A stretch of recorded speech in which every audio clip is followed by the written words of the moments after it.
knock on the window, please? Or wave or something. Ready to go soon here? Wiggle your ears. Wiggle your ears. Okay, we will call the Wednesday, August 12th, 2015 Grand Traverse County Resource Management and Administration Committee to order. Please rise for the pledge. Pledge allegiance to the flag of the United States of America and to the republic for which it stands, one nation, under God, indivisible, with liberty and justice for all. Roll call, please. Johnson. Here. Crawford. Here. Klaus. Here. Wheelock. Yes. Maxbauer. Here. Lathrop. Yes. Kropa. Here. Okay, were there any changes to the minutes as they were presented? They will stand approved. Before we have first public comment, I wanted to exercise my ability as chair to interject something on the request of our human resources consultant. If I could find it, it's probably easier for me to find it on my phone. So we all know I had some technology problems prior to this, so I'm going to look it up.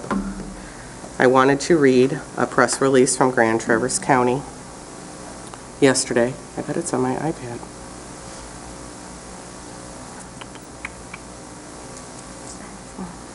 What was yesterday? That would have been Yesterday was Tuesday. Tuesday. Oh, I'm way off. I was on Thursday. No wonder why. Okay. The 11th. I know it comes from Christine Erickson. Yes. There we go. I'm sorry about that. My apologies. You got it? Yes, we wanted to make sure that this was released. I did read it to my township reports last night, but I'm going to read it again tonight, and then I will tell you why. This was dated last night, so the word today is a little off. It says, today local media published a story revealing the name of an applicant for the open position of Grand Traverse County Administrator. According to the Grand Traverse County's Human Resources Consultant Paula Segala, county commissioners are surprised and disappointed that the local media published stories revealing this information. The Human Resources recruiting process is private, Segala pointed out, which in this instance ends with the application deadline of August 25th. While some readers might conclude from the articles that the county's hiring process has been compromised, Segala says that the county will stand by its process. We will continue to follow the human resources policies and procedures in place to ultimately find and hire a qualified county administrator. The reason I'm reading this is because we want to let people know, as I let them know last night, that our application process is still open for the next 2 weeks as it was before. Not only that, we stand by our human resources staff and by our policies that were in place, that it will continue to be a confidential process.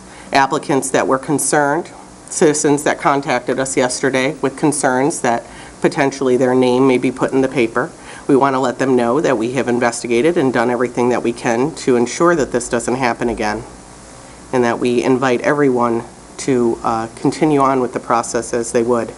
In response to this today, I reached out to the publisher of the Record Eagle. I spent an hour talking to him. Very nice man. He recently moved to the area.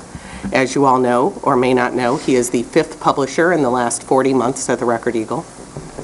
And I discussed with him about Grand Traverse County and our continued commitment to ethics in our policies, and especially our unwavering support of our staff at the county. That article inadvertently caused all sorts of damage, but in my opinion, it caused the most damage to our human resources staff.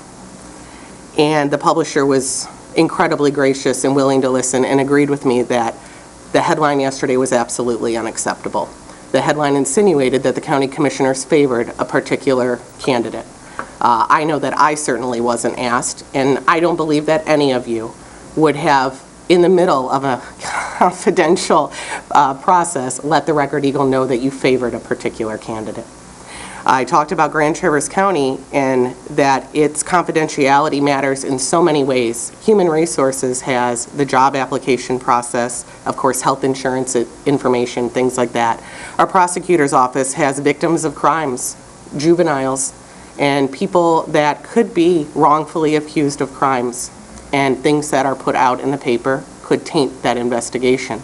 I talked about the health department and their infectious diseases unit, and that people go there knowing that they can rely on the sanctity of the processes in place at Grand Traverse County, and that we as a county need to know that if confidential information ever However, it lands in the hands of our local media that they will stand by their journalistic ethics and not publish confidential things that could cause damage to people. And he assured me that he agreed with me on that. It was absolutely an excellent conversation. I want to make sure that the citizens know, and I called each and every one of you about this yesterday to make sure that we were speaking as a unified board to say that we do not tolerate breaches in our confidentiality at Grand Traverse County. This time, it was a human resources application. Next time, it could be a criminal investigation. So I wanted you to know that I had that conversation, and I want to invite you, if you're welcome to get the phone number for the publisher for the Record Eagle from me. He needs to know that he is welcome to this community by the County Board of Commissioners. And I began a relationship today that I think will continue on. I was very impressed with his willingness to listen and his absolute desire to push forward and find out why this happened. So I wanted to share that with you, and I wanted to let the citizens know at home that we didn't think this was funny. It wasn't a joke to us. And we took each and every comment and person that contacted us seriously. And I want to make sure that those that did apply for this know that they can trust that their names will not be revealed on the front page of the paper. I can't get that confirmation from either a reporter or an editor, so I went over their head to the publisher. Now we will go on to public comment. Sarah. Any person shall be permitted to address a meeting of the Board of Commissioners which is required to be open to the public under the provisions of the Michigan Open Meetings Act. Public comment shall be carried out in accordance with the following board rules and procedures. Any person wishing to address the board shall state his or her name and address. No person shall be allowed to speak more than once on the same matter, excluding time needed to answer commissioners' questions, if any. The chairperson shall control the amount of time each person shall be allowed to speak, which shall not exceed 3 minutes. The chairperson may, at his or her discretion, extend the amount of time any person is allowed to speak. Public comment will be solicited during the 2 public comment periods noted in Rule 5.4 Orders of Business. However, public comment will generally be received at any time during the meeting regarding a specific topic currently under discussion by the board. Members of the public wishing to comment should raise their hand or pass a note to the clerk in order to be recognized, and shall not address the board until called upon by the chairperson. Okay, that being heard, is there anyone that would like to make public comment? We will go ahead and close public comment. Going to click on the button. I remembered another thing I have to say in commissioner comments, so I'm sorry. I had to write it down for a moment. Focus. You know, that gets worse as you age. I immediately have to put it into my mobile brain or I will forget to say it. The approval of the agenda. I do have 2 items to add to the agenda that have come up due to emergencies. One would be a storm update by Greg Bird, our emergency manager. He took the time to come here tonight to update us. So we're going to go ahead and add that under old business or unfinished business. The storm may be unfinished for quite a while. We will put that under B on unfinished business. The next thing will be a quick update from Dean that we can put under new business B, and this would be just an update regarding the Boardman Dam funding process. Many of you may have been surprised to read what you read about that today in the paper and the fact that none of us knew anything about it. So we're going to share whatever information we have and hopefully address that tonight. Is there any additions? Can we add to the agenda to talk more about that press release and that whole article?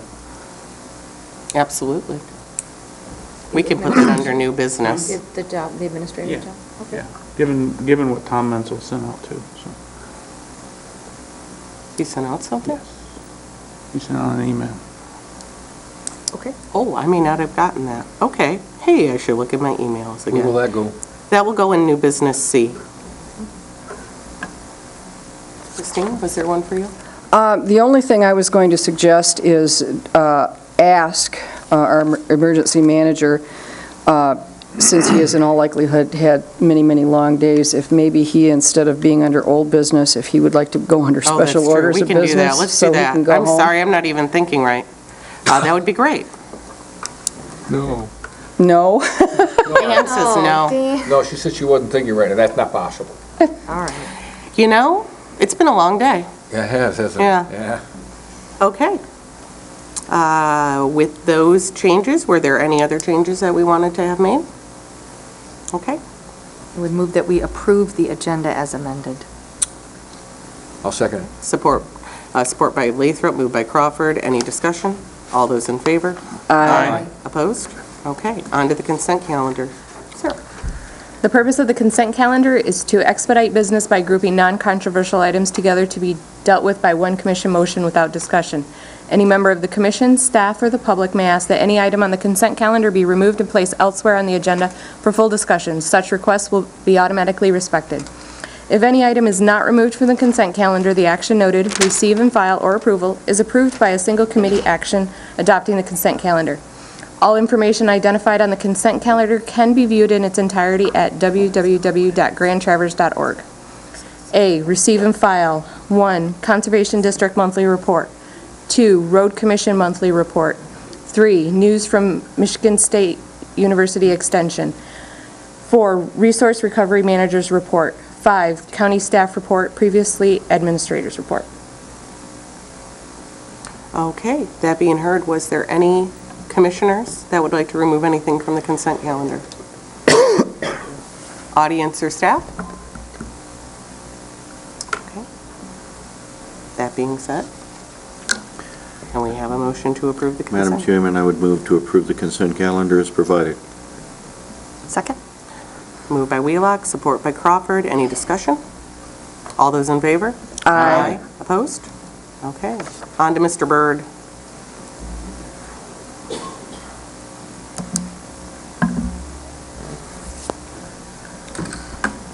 Good evening, Greg Byrd, Grand Traverse County Emergency Management Coordinator. And we actually have a computer that's working this evening, so. As you all know, Monday evening we received a governor's declaration of disaster. Most of the day yesterday was spent with Captain Kalinsky, the Division Director of the Emergency Management Homeland Security Division of MSP, and his team working on a plan to put their resources at our hands. Just in 24 hours, the amount of work that the staff down there has done and matched with our staff has been tremendous, and I just wanted to update you so far and give you, show you a little slide program that my planning chief, who is my intern Anna Maria Herrera, put together for you guys today. This is an overall look that came from equalization and our damage assessment teams and through our GIS team of giving us some point maps that go by the FEMA damage assessment that I talked about a little bit. Red's the worst, and it goes down orange, yellow, and green. The picture on your right, yes, picture on your right is Skegamog Point. That is the sole main concentrated area of damage. And then you can see the picture on your left is some of the peninsula, as well as the city. Then also we have the picture on your left is the west part of Acme Township. That's on the it's on the east side of East Bay. A lot of damage in through there. What this doesn't reflect is a lot of the damage to croplands out in that area too. It's just devastating to our apple crop orchard. And then you have a whole county picture. You saw something similar, and this is more reflective of all the damage there on your right. Some of these pictures may be familiar. She just threw a few in. These are of the Skegamog Point area. I was down there last evening. There's a lot of activity down there. The residents are really doing what they can to clear that out.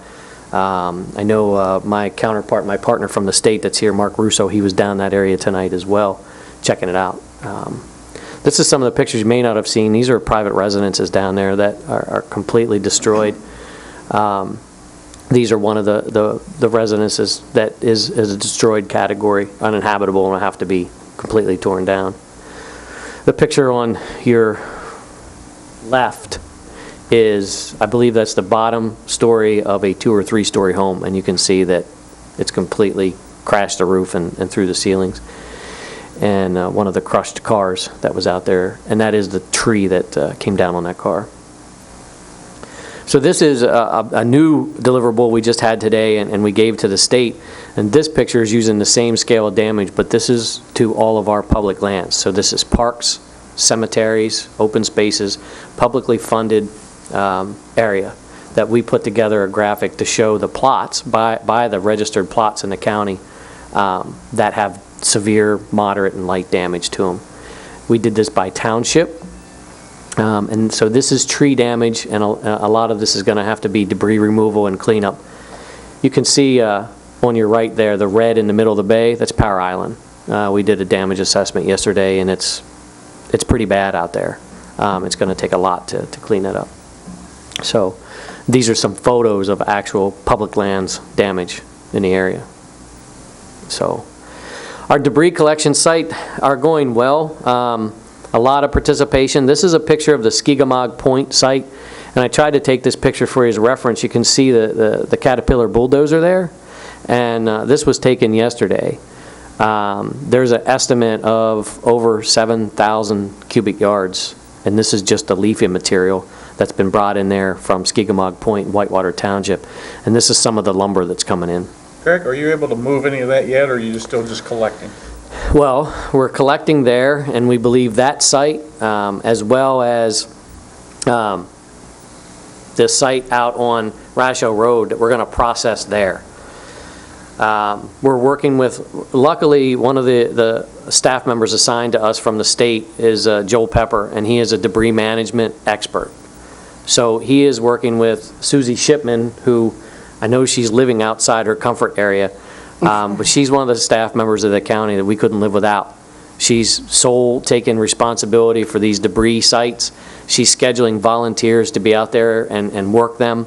The times were open. She's coordinating with Whitewater Township Supervisor Ron Pop, who has pretty much solely worked the Whitewater Township debris site himself, including operating the equipment to separate all that and pile it up.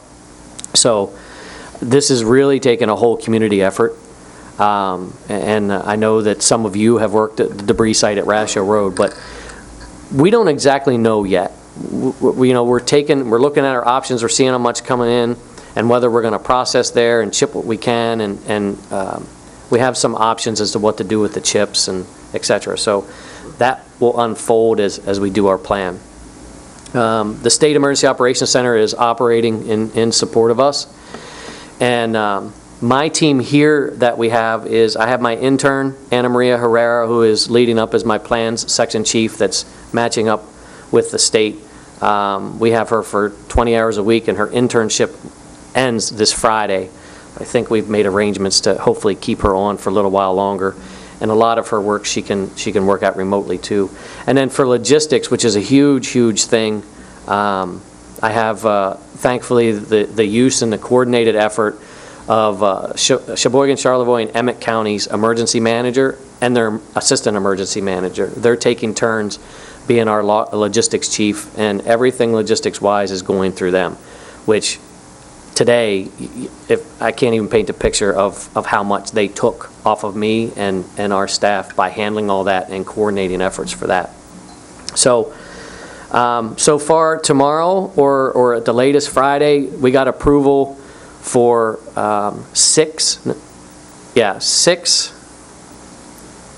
three six-man saw crews and brush cleanup from Camp Pugsley, all self-contained.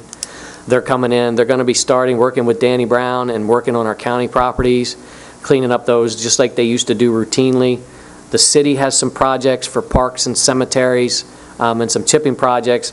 And then we're also putting them in touch with Acme Township for some cemeteries and parks, and Whitewater Township for some cemeteries and parks. So we're going to use those crews that are self-contained worker crews to work on some of our public properties, as well as some of the issues of some of our trails and open spaces. We have some hazards and some stuff hanging, and that's just a way to help Jim's crew and Dave Green's crew so they can concentrate on the right-of-ways, and these saw crews will help us get some of those other public places. We found out today that Acme Township's been having to cancel and postpone funerals because you can't even access their cemetery.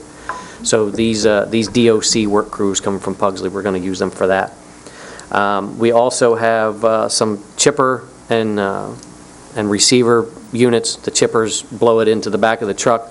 We have 3 or 4 of them ordered, as well as a big grinder and excavator thing to use over at Whitewater Township to start grinding some of this debris and making more room over there. Those things the state is locating for us. And then tomorrow we have an issue Ron Pop had secured a free use of a front-end loader and a bulldozer since last Saturday when we opened these at Whitewater, and they can't donate and have it anymore. They need it on another job. So we have a lapse there. DNR is going to come in with a front-end loader and hook us up for the day at that site, and they're also going to organize us a little more out at Rasho Road. In the meantime, Dean has explored the use of us renting a front-end loader for the Whitewater Township site, because we can't lose control of that site. There's just too much material coming in there. So if you want an update on what Dean has worked with finding those prices, but the other, Team Rubicon, the nonprofit group, so far, as of this morning, they've completed 12 missions in the area for our citizens that can't do it themselves. And they, as of this morning, they had 57 more that they were assessing and getting ready to assign work to, and they were having more calls come in by the day. So they are doing some amazing work. Thank you for the county and Parks and Rec for billeting them at Twin Lakes. They said it's a perfect location for them, and we really appreciate Salvation Army for feeding them 3 meals a day. There's 30 of them working here. So, and I know they're teamed up with Home Depot, and they're doing some work with our volunteer groups that want to get out and help the community. So they're doing some great work out there. Some things I talked about with Dean, and I don't know how you want to handle this. We'll take your lead. There is a need for us to have the ability to, while we're under the state of disaster, things like securing this heavy equipment that we need to, or these incidentals, to have the use of a contingency fund, or you guys assign an amount of funding that for this emergency situation, that porta potties and things like that we don't have to worry about, trying to get quotes and bids, that we act within the best interest of the county under the Emergency Act. Other than that, that's where we are. As I said last week, this is a long-term process. The other thing I wanted to update you on is we had some notice from Peninsula Township today that they were meeting with a vendor and looking at some sites to possibly use for Peninsula Township residents to haul debris a little closer so they don't have to go all over the place to our debris sites. But we have had no complaints from any citizen. I don't know if they're out there. I don't know if I'm wishing for some. We've talked to many citizens.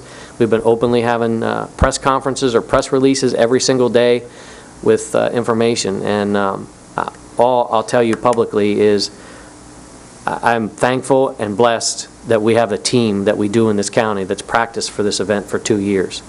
That what we've accomplished in 10 days in my business nationwide is pretty much unheard of. So there's too many people to mention by name, but the departments and the local planning team and the EOC team is tremendously amazing. So they've worked tirelessly for you and then the citizens. So that's where we are, unless you have any questions. I think previously you may have mentioned it, but 'cause I know within a 50, 60-mile radius, we have several biomass cogeneration plants. Have they been contacted to see if they're willing to come pick up this kind of thing? Initially, when this happened, we contacted them both the ones that are closest, and they want it. They'll take it, but they said, just bring it here and drop it off. We're working with the state to go through their means to say, hey, there's a lot. Yeah. If we chip it, will you come pick it up? Yeah. So that's one of the options we're working on for getting rid of some of the Okay, material. because you got Manistee, Cadillac, Grayling, McBain. We know Cadillac and Grayling wants it and will Okay. take it, but they haven't agreed to come get it. Okay. So, but we're having our state partners work that angle for us. Okay, and also, you've mentioned a lot of people in all of the briefings you've given that are helping. Are you keeping a pretty good list so we can recognize these people when everything's all said and done in an appropriate manner, I guess? So. Yeah, I'm trying to as best as Yeah. possible. I can't guarantee you I won't forget someone, but the biggest thing that deserve applause, and I've been talking to them, is the citizens. They're rolling up their sleeves and they're doing what they need to do. And when we've asked them to have patience that we're working on, we're trying to get to them, they really have. Mm-hmm. And a lot of the ones I'm talking to just want information. They just want to talk to someone and tell their story. And Before I came here, there was 19 that I returned calls personally because I feel like they need to hear a personal touch to their voice, not a recording and not an answering machine. So I learned that lesson during Katrina in Mississippi, and so I'm making the effort to call them back. And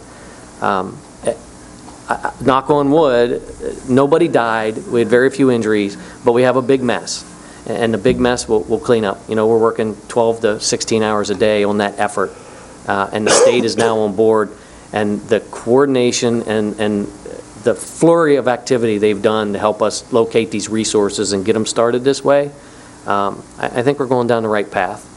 And again, I'll give props to Jim Baker. One training class for his personnel over a year and a half ago, and 7 days into a storm, and I know he feels like he could have did more, but 100% damage assessment completion, preliminary damage assessment completion throughout the county on a storm that really was devastating to us damage-wise. So it hit me Saturday night of what we had accomplished in 7 days as a county and as an EOC team and an emergency response team. So it's amazing. That was a small area, but you've seen it as I have, but it looked like hurricane damage. I mean, when Hurricane Andrew came through south of Miami and Homestead area, that looks exactly the same thing. That's exactly what it reminds me of. Thankfully, this is a smaller area, but, I mean, you're going through the exact same issues. Correct. You know, what do you do with the debris? So, Yeah. I think you're doing a wonderful job, sir. Thank you. Another question? Just to echo that, I live on Peninsula Drive, and within 20 or 30 minutes after the storm had stopped, we had an area, 2 areas 100 yards apart, and the road was completely blocked, 10, 20 feet high, big trees. And, you know, Dr. Dale Blum, the ER doctor, gets out there with a chainsaw and starts clearing the place. And other neighbors came out, old, young, women, children, teenagers, and we cleared the road out for emergency vehicles. And I'm sure that happened all through the county. So our citizens, it really touched me to see their strength, their determination, work together. I don't know how we can applaud them. I'm trying to do that right now. They really did pull through right off the bat for us. Power companies, road commissions, city streets, I mean, they just performed admirably. It wouldn't be for county roads and their staff working tirelessly in city streets, we'd have trouble letting these contractors get in and removing this debris and, you know, opening the debris sites. Just some things that I didn't think about. You know, the citizens are responsible for their properties, and they're doing contractors. Opening up a site down near Skeegamog Point alone has saved our residents each $40,000, $50,000, $60,000. And we're talking that bankruptcy and not knowing what to be able to do to remove this debris. And some of the technical experience we're getting from the state of, you know, the citizens are getting quoted to remove these massive root balls, and maybe that's the only option, but to have them ask their contractor, because it's very expensive, $10,000 per tree at some points, to ask them if they can simply saw the tree and sit it back up, cut it and grind it, if it's in their yard. That's another option to save money. And giving our citizens options like that is priceless. So, and then in turn, everybody, all hands, now that there's some sense of going back to cleanup, of getting our parks, making sure our trails are safe and our parks and our cemeteries are presentable. But that's the pecking order, and that's what we'll continue to do. So, based on the brief discussions I've had with Greg, it seems like one of the most immediate needs is managing these debris sites. And as we're waiting for state resources to come to our aid, I did call around and find out what some equipment would cost if we need to do something, or if the board is willing to do something while we're waiting for those resources. I talked to a vendor today that's in the Williamsburg area regarding, Greg had asked for a front-end loader, 3-yard bucket, and that we could rent one for $2,100 for a week.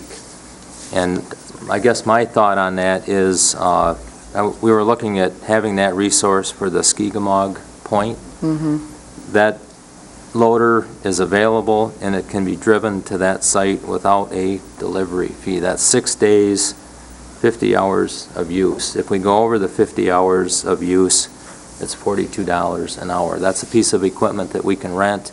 We'd have to have somebody operate it. I think we have the personnel there. Supervisor Pop is a qualified operator, and he's got another qualified operator that's been helping him over there with it. I did speak with another vendor a little further away from that site, Kalkaska. Their weekly rental was $2,330, but there was a delivery fee. If the board would authorize that use, and Supervisor Pop called me this afternoon, and he mentioned or thought that you had something lined up with the DNR. DNR is going to hook us up at least tomorrow at that site. We don't know past there. And I guess that's kind of where Greg and I are at, and Susie's here. I have not been at the sites, not that I wanted to go, I just don't have the time to get out. But from what I'm hearing from my boots that are on the ground, is we have to stay on top of what's coming in. And I guess I'm asking for consideration from the board to authorize me to secure that equipment for 1 week if we need it. I assume at it's that from site. AIS? Is it from AIS? Yes. I Madam didn't Chairman. want to go too far with, Madam Chairman, I would move that we contract with AIS for the rent of one 3-yard front-end loader for 1 week. Support. Moved by Wheelock, support by Johnson, Maxbauer and Lathrop.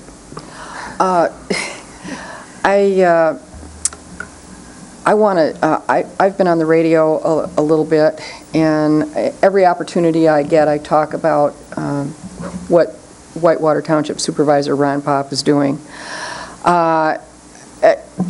It is beyond the call of duty, what he's doing for that entire area, managing that brush debris site the way he has been doing.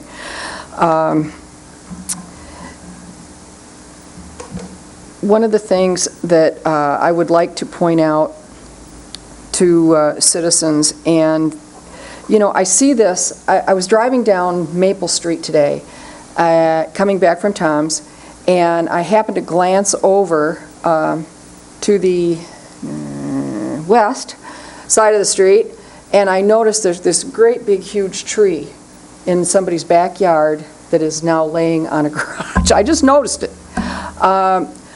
Our neighbors across the street had Leonardo's there this morning taking out great, big, huge pine trees. But I think my point to everybody is not every area in Grand Traverse County was affected the same.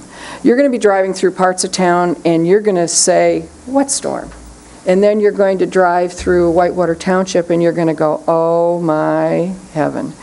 Molly Augustinelli at Garfield last night talked about some of the apple orchards that she has seen, and she said that the apples look like they've been shot with buckshot. Because of the hail. Yeah, Yeah. and she said the ants are now crawling in to the apples, and the crop is not salvageable. So the devastation seems to be in concentrated spots. Everybody, in town we've got old trees that are struck by lightning, fallen, et cetera, but not every area was affected the same. And so when people hear us talk about the devastation, there are sections of Grand Traverse County that suffered severe devastation. The only reason I'm talking now is because I want to mention to people, look up.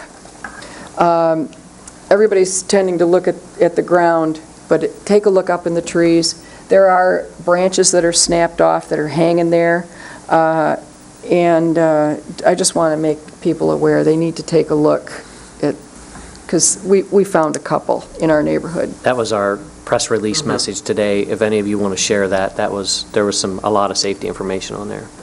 So, Dan? I do favor your motion, but I'm wondering, you mentioned maybe we should have a contingency fund for various things that you're going to need. Should we maybe do that and include so that he has a fund he can draw on, I don't know, $10,000, $20,000 that Dean and he have judgment to spend in these matters. Dean has that ability under emergency status anyway. That Christine has that ability. Oh, but- okay. But because the meeting was tonight, I wanted to leave it to you as a board. If this was another week or so, I think Dean and Christine and I would go, but it was tonight and an update, and now that we're starting to get into, cleanup, So we don't have to have a contingency fund of $10,000 or so. Well, that might not be a bad idea to consider. Like last Friday, I had we secured a porta-john for some things I feel I have Yeah. permission, authority to do. What figure would you suggest? Well, we meet almost every week, so if my recommendation would be $10,000, and we can increase it as we go, I have every confidence that Greg will let me know what we need and where we need it, and we will definitely make you all aware of what we're doing. I mean, this is, most of you know I'm very conservative. I'm going to Yeah. watch that budget very closely, but we have the means to do that, and that would be my recommendation, that, we purchase some signs at the sites, and, but 10,000 would give us a fund to work with, and I think that's a good starting place. Do you want to withdraw and make a new motion? and Well, because stop? of the fact that we're going to enter into a contract with AIS, I'd like to do that as a separate. Is it a contract? Yeah, if you're going to enter It would- into a lease it would agreement. be a you're gonna- rental. It'll be Yeah, a it would be a rental, rental. but it's still going to be a contract.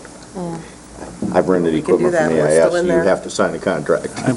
Yeah, and also there's a great price because I rent phone orders all the time. Right. And that's a really great price and there's no delivery, which is delivery will kill you. so. And I think probably, if I could, I think, I'm all in favor of setting aside a contingency budget besides, but I do believe that the contract is a separate issue and we're better off to handle Well, it and separately. sorry to interrupt, I shouldn't do that, but the board has a contingency. We have a contingency You have- budget anyway. That's, Almost 98,000 in that, I was so- going to suggest using that because that's what it's for. If I could, the other thing, obviously I've made some rounds in Grand Traverse County, not as much as a lot of the rest of you because of a time constraint that I have. I also had opportunity to visit Dunn's Farm Road in Leelanau County this week, and the devastation out there is just unbelievable. And what I explained to some people I was doing a job for is the problem is it's not the cleanup. It's the fact that the landscape is going to be devastated for 100 years. These trees that we're cutting up and dragging away with a bulldozer are not replaceable for 100 years. It's people running around, well, we're going to plant trees to keep the erosion down because, there's areas over there where the whole hillside is just gone. Soil, trees, everything, it's just gone. And, it's just going to be, a long, long time. We'll never live long enough to see the rejuvenation of our landscape. That's right. Before we vote on this, real quick, I just wanted to recognize Susie Shipman, who's here. Susie has gotten the de facto job of running the brush drop-off sites. And we have a lot of thank yous to give out to our staff, but there's that. And there's another one, too. For Susie to be able to do that job, someone had to help with her job, and Sherry is doing the hotline for the resource recovery drop-off. So thank you to Dean for having your staff help, because Susie and I worked at the drop-off today, and she had nonstop calls for reservations for the resource recovery hazardous waste drop-off. She was not even able to put down the phone. As soon as Sherry was able to be a part of that, it freed her up. And as far as the bulldozers go, I was there for the whole morning, and I watched this massive amount of shrubbery grow and grow. I tried to take pictures to really gather it in, but I kept saying, when are we going to push it back? It filled up so much, we had to put people to an alternative drop site just in the morning that we were there. And it was by far one of my favorite things I've done at the county, because every single citizen there was gracious, thankful, supportive. And what was interesting is I asked each of them and got their stories and where they were going, and most of them were neighbors helping neighbors, people helping the elderly guy down the street. And you're right, that's where the citizens come in. But Susie and then the staff that's filling in, every day I watch the staff of this county step up to do things in this emergency situation. So that goes without saying, and if you have an opportunity, take the time to volunteer. I promise you, you will enjoy every minute of it. So with that, Bob? Yeah, the only thing I want to add is, and you could probably clarify this, it sounds to me like even if you get the DNR front-end loader, or whatever piece of equipment, you might still be able to use this on-site in addition to it to contain that. So I guess I would, just make sure that you get it anyway regardless and go ahead and use it in DNR, we conjunction. had DNR at Rasho Road site today, which was the first management there. They're going to be back tomorrow, and I think we're trying to get a second DNR asset, but that one is dedicated to us, and tomorrow, because we have a lapse of equipment, we lost our one at Whitewater today at noon or so, they're going to actually put it back on a trailer and take it over and help us manage that in the interim. And then, because we don't have an operator tomorrow either, Ron is simply unavailable. And Susie's been pulling strings to get us some coverage there for him, and it's the only day he's asked for it. So I think if we can do this I for believe we Friday. can have that front-end loader actually delivered to Skigamog tomorrow. Yeah, Ron was asking if it changes our contract, if we can have the day one start Friday, because then he'll be back to be on it. We don't have anybody, it'll be sitting there tomorrow. I think it's foolish to. I will see if I can make that happen. If I can help it The anyway. equipment was available, so. Okay. And we very well may find that we need to extend this contract more than the 1 week. We will. And we'll be back here next week, and if they tell us, we need to extend this contract, so be it. And unless you tell me different, I plan on being here with weekly updates, because things will change. There'll be different notices, but unless you tell me different, I plan on being here to give you weekly updates. So, Since we are spending money and entering into an immediate agreement, we will do a roll call. Crawford, Yes? Klaus, Yes. Wheelock, Yes, ma'am. Max Bauer, Yes. Lathrop, Yes. Johnson, Yes. Coropa. Yes. Now, as far as the contingency fund, are we just going to use the existing commissioner? Okay, so we don't need to address that in a motion. So we end with our heartfelt thanks to you, Greg. one final Let's go thing I take a feel, nap. just as full disclosure, and I'll get out of your way, my intern is ending this week. I talked to Wendy, and she's not here, I apologize for that. I talked to Wendy, and if I'm out of line, tell me to shut up, I'm out of line. I talked to Dean, I talked to Christine. I can't live without her right now. The stuff that she's putting out planning-wise and the things that she's doing. And I asked if it would be possible if we offer some temporary part-time employment. I can deal with her for 20 hours a week. I did some research on what other planning chiefs and planners make, and I presented a temporary employment for 20 hours a week through October 31st that won't exceed $5,000 for her services. And they said they didn't think it'd be a problem, but I want you guys to know that I need that person to help right now. And once we reach October 31st, we'll gauge where we are. And Ms. Herrera is interested, very qualified, and would entertain that short-term temporary employment if you guys see fit. So I don't know if you need to vote on that or not, but I just wanted you guys to know that's. It's totally within Wendy's ability and in the purchasing policy amount, I believe, so. Okay.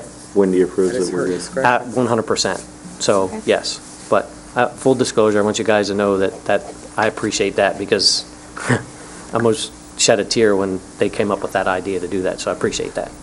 Okay, thank you. Thank you. Okay, we have no items removed from the consent calendar. On to department action items, administration and finance. This is Mr. Baker, equalization staffing plan amendment. I know he's hiding behind the podium. Stand up. I checked before the meeting to see who was hiding back there. I'll start though, Jim, Yes. sorry to cut you off, No but problem. we have, I drafted this up, I did run it by Jim. Actually, we were kind of a tandem on this, but I didn't give him credit for authoring it. But the current staffing plan and equalization is 6.8 FTEs, and we account for, I'll use myself as an example. I'm what's called a 1.0 FTE, which stands for full-time equivalent. So Jim doesn't quite have 7 full-time staff, in an office. Two of which are dedicated to an assessing contract. With East Bay Township. But we're asking here, plain and simple, for an increase in his staffing by .2 FTEs effective immediately. And the reason for that is he has devoted quite a bit of effort over the last week and a half towards the storm damage assessment, which we've explained in the memo, or the agenda item. Sally has costed that out for us. The increase to cover that additional staffing time for the balance of this year is $2,800, and he has the funding within his budget, primarily because we always include some funding for contractual work, but Jim's staff has been able to do that in-house. And with those resources, it doesn't increase the budget, and we're both asking for your consideration of that request. Jim doesn't want 8/10 of a person? Well, he wants 8/10 of a person, but he would like to have a full. He would like a whole person. A person. full would be A better. whole person. What that means is he actually has a person, but they're not working the full, the allotted, or the 40-hour week or a 37.5-hour week. And Does would this take it change to- the dollar amount as far as benefits that are equated with the full-time? There are some benefits that are, a direct cost, your Social Security and old age and survivors. In terms of health insurance, yes, it does increase the benefit cost. Because this person isn't full-time, so therefore they're not receiving our health insurance benefit and pension and that sort of thing? They would have 8/10 of the everything. pro They have rata. 8/10 of Yes. everything. Okay. The total cost, including the benefits, is $2,818.12. That's the loaded, yes, the total loaded wage Okay. Per year. for the remainder of the year. remainder of this Per year. year. And we will be requesting that increase in staffing as part of the 2016 budget. So we're going to approve the change of the staffing plan and authorize the immediate effect of this person full-time, I correct? think his staffing plan allows for 7. I thought that's what I read. We don't have to amend the staffing No, plan? actually, your current staffing plan, which is authorized by the board, is at 6.8 FTE. So this would be, and the way this is worded, is this is for the balance of 2015, but Jim and I did want you to know that we are requesting consideration of that, and we will be doing that in the 2016 budget. And- But this is for the balance of 2015. And as that memo budget request states at the bottom, that I do hope to come back before you for next year's budget, and there are some personal property concerns that I need to talk to you about going forward into the new year. So we're at more than halfway through the year, and we're at 2,800 and change fully loaded. So we're probably at over About 6 5, grand. Right, would be. between 5 and 6 next year. I think I had that number at one time, and I would think it's more like 9 or 10,000. Okay. But that's not what I'm asking for tonight. Right, no, I understand that. This would be something that, this is a .2 FTE for the remainder of 2015. Correct. But unless if the 2016 budget is approved, including, what about the motion for the staffing plan change? How does that go into play there? We would have to do that as well today? That's what's before you. It's all one thing. It's all, I understand that, but if we change it to a staffing plan. Good point, what Thank you. Commissioner. He knows what I'm saying. Right, I should have been a little more clear. We're asking for the increase in the staffing plan through December 31st, 2015. It's not an automatic, Okay. but if with that change and as we've indicated here, we'll come back and we are making the request for 2016, but for purposes of what's before you tonight, we'll have to change the motion to say that the increase to the 7.0 FTEs would be through December 31st, 2015. So it's not a permanent change. We're going to make an argument or a case for that with the 2016 budget request. That makes a lot more sense to me. Thank Thank you you. for- That's why I wasn't grasping it correctly there. Is there any questions for Jim at all, or Dean, by any of the commissioners? Okay, Thank you. thanks, Jim. We probably need a motion to amend the staffing plan. I think it all is included in this motion. I know, but we haven't had made the motion or voted on it yet. Well, I can't do that. How about you? That's what I just said. I believe we need a motion, But this and I would therefore includes make... the dollar amount. I would in the- make a motion to... But before you do, wait, do we need to say the dollar amount in it? No, Because this not- motion only increases the This is staffing. a staffing plan change. This is not a plan. dollar amount. It doesn't fund it, it just changes the staffing plan. Doesn't fund it. But it's identified in this description, I'm sorry.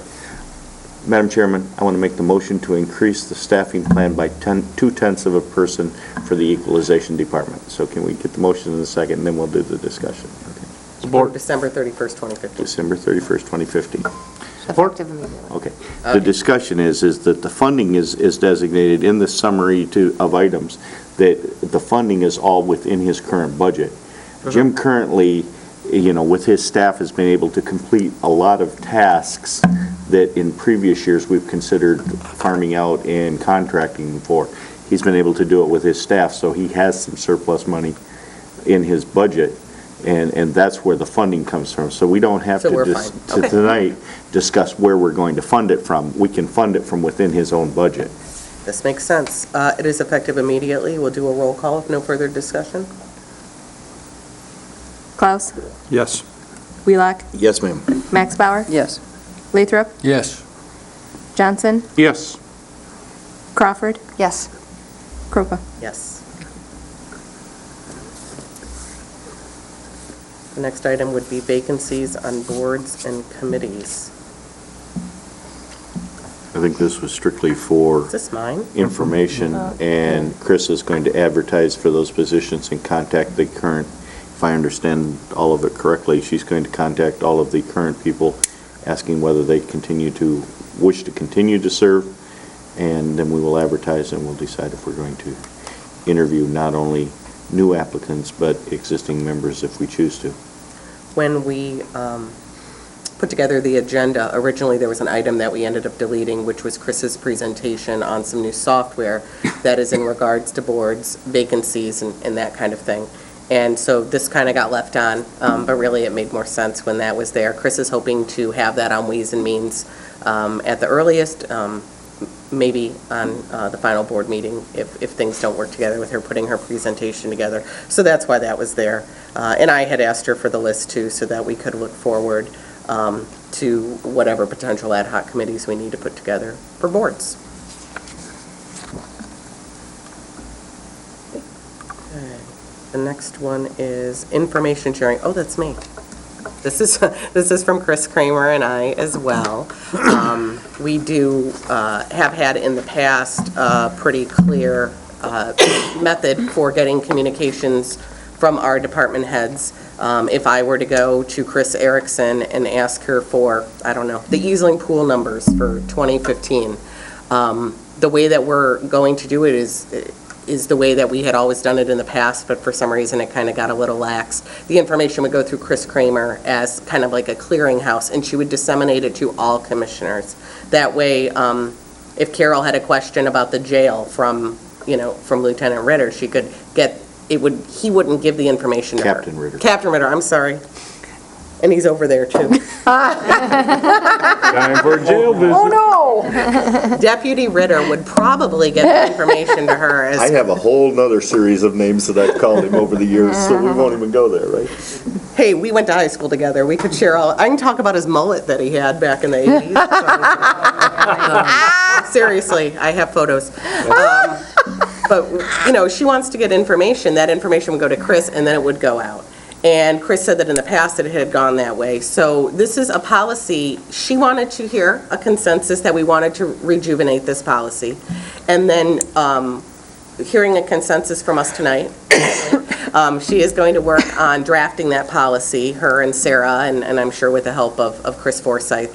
And we're going to let department heads know that anytime information is shared, that it is shared to all of the commissioners. And then that helps us when we have a meeting, if somebody brings up and says, yeah, I talked to Dean and he gave me the number of 20 million.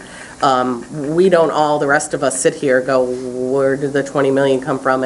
And for the most part, it really just helps the staff. So if I wanted construction code numbers for all the permits in Garfield Township, I do that, and then you guys would all get the information.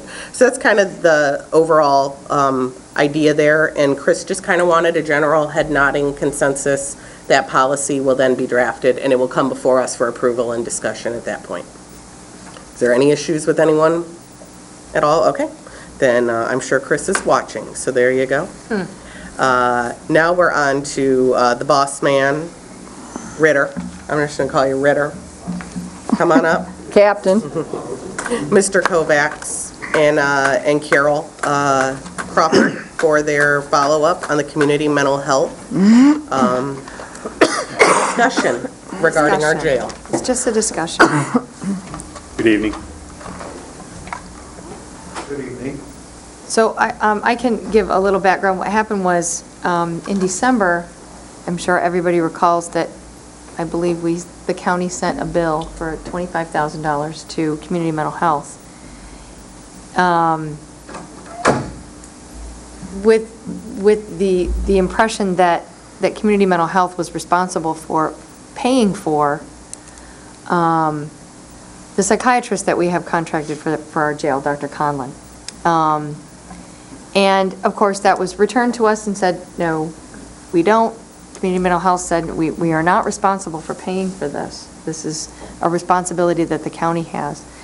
And so I thought, rather than kind of send bills back and forth and dispute it that way, that we would just meet and talk, which I think is a much better way of starting a conversation than sending a bill. So we got together and we talked. We looked at the enabling resolution, which you have here, specifically this number 6, which says the authority shall continue to provide upon its creation and thereafter mental health services to all the county correctional facilities at no cost to the counties, appropriate to the needs of the inmates or any other qualified recipient, consistent with the statutory mandates. So that in itself, it sort of insinuates that community mental health is now responsible for all of our mental health of all of our inmates. That is actually not the case. We also have an opinion from Bob Cooney, which conflicts with that. We also have an opinion from Mike Cox, Attorney General at the time, and a third opinion from Smith Howey. The gist of it is, from what I can understand from reading all this legalese, we can't assign our financial responsibility for the mental health of our inmates over to community mental health. Not only can we not assign them the financial responsibility, they can't accept the financial responsibility. We're not set up that way. That's it. Although the enabling agreement says that, there are other laws that override that we can't assign them the financial responsibility. So we did discover in our meetings that there were some gaps. Community mental health actually does a really great job of evaluating inmates when they first arrive at our jail. They do all of the evaluations, whether they're a community mental health patient or not, correct? Correct. Some of them become patients, I believe, or clients of community mental health if they are qualified. But then if they are qualified, there's a big process to go through. And in the meantime, there's this huge gap that here you have an inmate who maybe qualifies for community mental health, and it takes a while to get that to go through the process, and we are still responsible for their mental health in the meantime. Another gap we discovered was even if the inmate community mental health evaluates them when they arrive and they seem to be okay, I'm sure you can imagine over several weeks or months in jail, their mental health deteriorates and they need to be evaluated again. And that is something community mental health does not do. We're responsible for that, for someone's mental health who has deteriorated while they've been in our jail. Well, just to be fair to community mental health, they will help us with that. They will help us with It that, is yes. not their role. It's not, but they will help. They do help us with that. Yes. So what we have is we have a psychiatrist that we have contracted with for these gaps, and she's leaving. That is actually the biggest problem. It's not who pays for it. We have a psychiatrist who's willing to come into the jail, which is hard to find, from what I understand, which is also why when we have community mental health clients who are in our jail, we transport them for their appointments to community mental health. They don't have to come to the jail.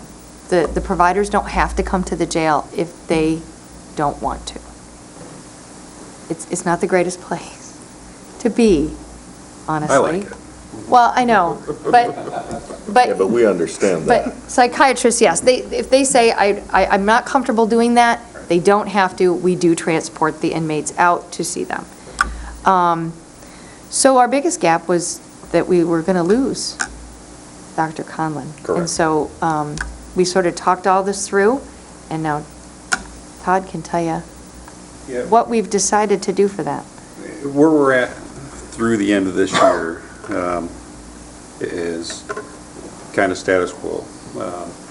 Dr. Conlon is going to continue to see the patients she would normally see and continue to work with community mental health. You know, we have a great working relationship with community mental health in the jail. Dr. Conlon works well with them and our medical provider, and we had a few kinks early on with our medical provider and community mental health, but all that's been ironed out. So we have a very functional system now. It's next year, at the end of the year, when we lose Dr. Conlon, that things are going to kind of, the wheels are going to kind of fall off the car a little bit. We have to find a component that reaches those borderline or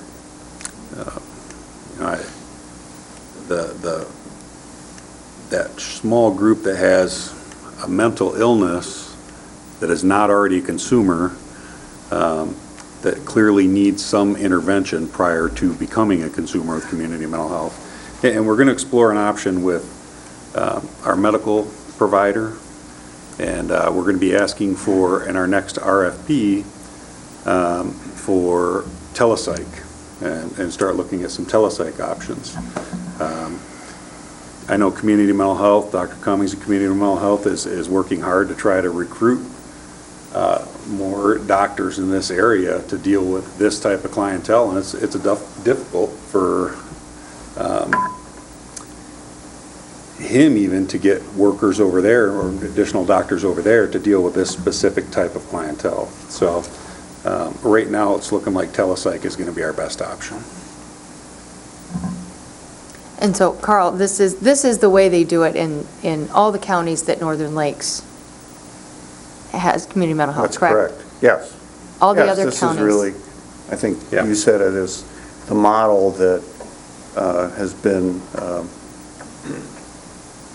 considered for all 6 of our counties. Yep. Okay. So I think what we're going to do is, as Todd said, when it comes to choosing the next healthcare providers for the jail, there's a box you can check that says mental health. And that's the best way to cover the leaving of Dr. Conlon.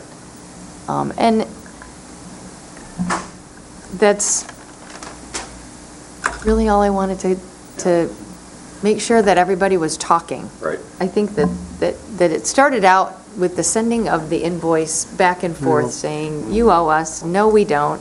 I didn't like that very much. I'm not sure that's completely fair either. Well, okay, it seemed to me that the best thing to do was just to sit down and talk.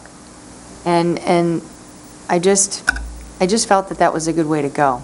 So really, they talked about everything amongst themselves. I didn't do anything other than sort of insist that they sit down and talk to try to resolve that. I can tell you those sit-down and talks happened every 4 to 6 Yeah. months for the last 15 years that I've Yeah. been here, and regularly, and it always come down to the thing, well, the enabling documents say that the community mental health is responsible to provide health, or mental health services to the jail.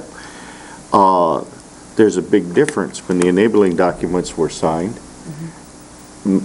Great Lakes Community Mental Health had personnel in the jail 40 hours a week. Well, now where are we at, Todd? 12, 16 hours maybe? Roughly 20. 20 hours a week? Yeah. You know, but at the time when we started this, we had 2 people 40 hours a week. And now we're down to about 20 hours a week. So it's obvious that we're not getting the same service that we were when we entered into this agreement. Evolution happens. It does. No question, you know, but the problem is trying to figure out how do we best serve not only the people that are housed in our jail, but the staff that's there. You know, my biggest concern with the mental health issues in our jail is the safety of our staff and our other inmates. Because, you know, I've been there a few times visiting when there were individuals that were truly out of control, either already housed in the jail or where they really see it is at the booking desks. You know, and that's a severe problem to me. You know, and you know, when it's 3:30 in the morning and you pick up some guy that has definite mental issues and he's at the booking desk along with another half a dozen people, and community mental health closed at 5 o'clock on Friday afternoon, you know. They do so- cover that, what they call third level, correct? Late at Yeah. night, yeah. Yeah, you know, They do. and the evolution has happened, and It you know, has. I'm very pleased that we're all at the table talking about this, Mm-hmm. because we're not going to fix this, and we're not going to get the perfect answer out of this thing tonight. There's no question about that. But I just wanted to bring at it forward least- that we're closer. At least we're still talking about it, and that's a great thing. You know, Dr. Conlon has been, you know, I hate to say a godsend to us in our jail, but it certainly has been a huge benefit. Correct. But it came with a price tag. And Grand Traverse County was responsible for that price tag. When we enter into our new medical contract, if we're going to include mental health services, we're going to see another financial obligation on that behalf. We'll because- see an because that increase in their price tag's budget gonna for come up. medical services, I yes. can tell you that box we're talking about checking comes with a price tag It does. higher than what we're paying Dr. Conlon. Yep. I'm sure. You know, Dr. Conlon has been a deal for us. Yes. Is Dr. You know, Conlon's and, amount you in the know, budget, though? We had a great deal of difficulty when, it was about the time Dr. Conlon came, we had some community mental health providers that were prescribing certain psychotropic drugs that the medical provider would not pay for. So then we were getting bills for big dollar item psychotropic medications for inmates within the jail. It's easy to sit here in our little room and talk about we just take that patient over to community mental health when they have a problem. It's not quite that simple. When we have this individual that obviously is having issues, and we have to try to restrain them, get them into a patrol car, send 2 corrections officers with them. As we all know, our staffing in our jail isn't flushed with extra people to do that. So all of that comes to us with a cost. Not only a cost in dollars, but a cost in the safety of not only those officers, that particular prisoner, but the other people that are still remain in the jail when we leave. You know, this isn't a simple discussion. It's a lot more complicated issue, and, you know, I think we can get through it, but it's going to take a great deal of discussion. But I guess what I just wanted to bring forward at this point was that it is the county's responsibility. It is the county's responsibility to make sure that the mental health of the inmates is taken care of. It absolutely is. And I So that completely disagree with We can't abdicate that. that to the, well, I completely disagree with it, the way I read it, and with the varying legal opinions, but one of the issues I've had, and I said it before, was the fact that we're locked into that payment. We cannot do anything about it, and you can do whatever you like as far as providing services. So that's one of my big issues. I would love to try to figure out how to redo that whole thing. But some that's a point. whole Good luck lot, with that. another issue. At some point. Are you going to be able to, can you do any whatever you want to call it, conference now?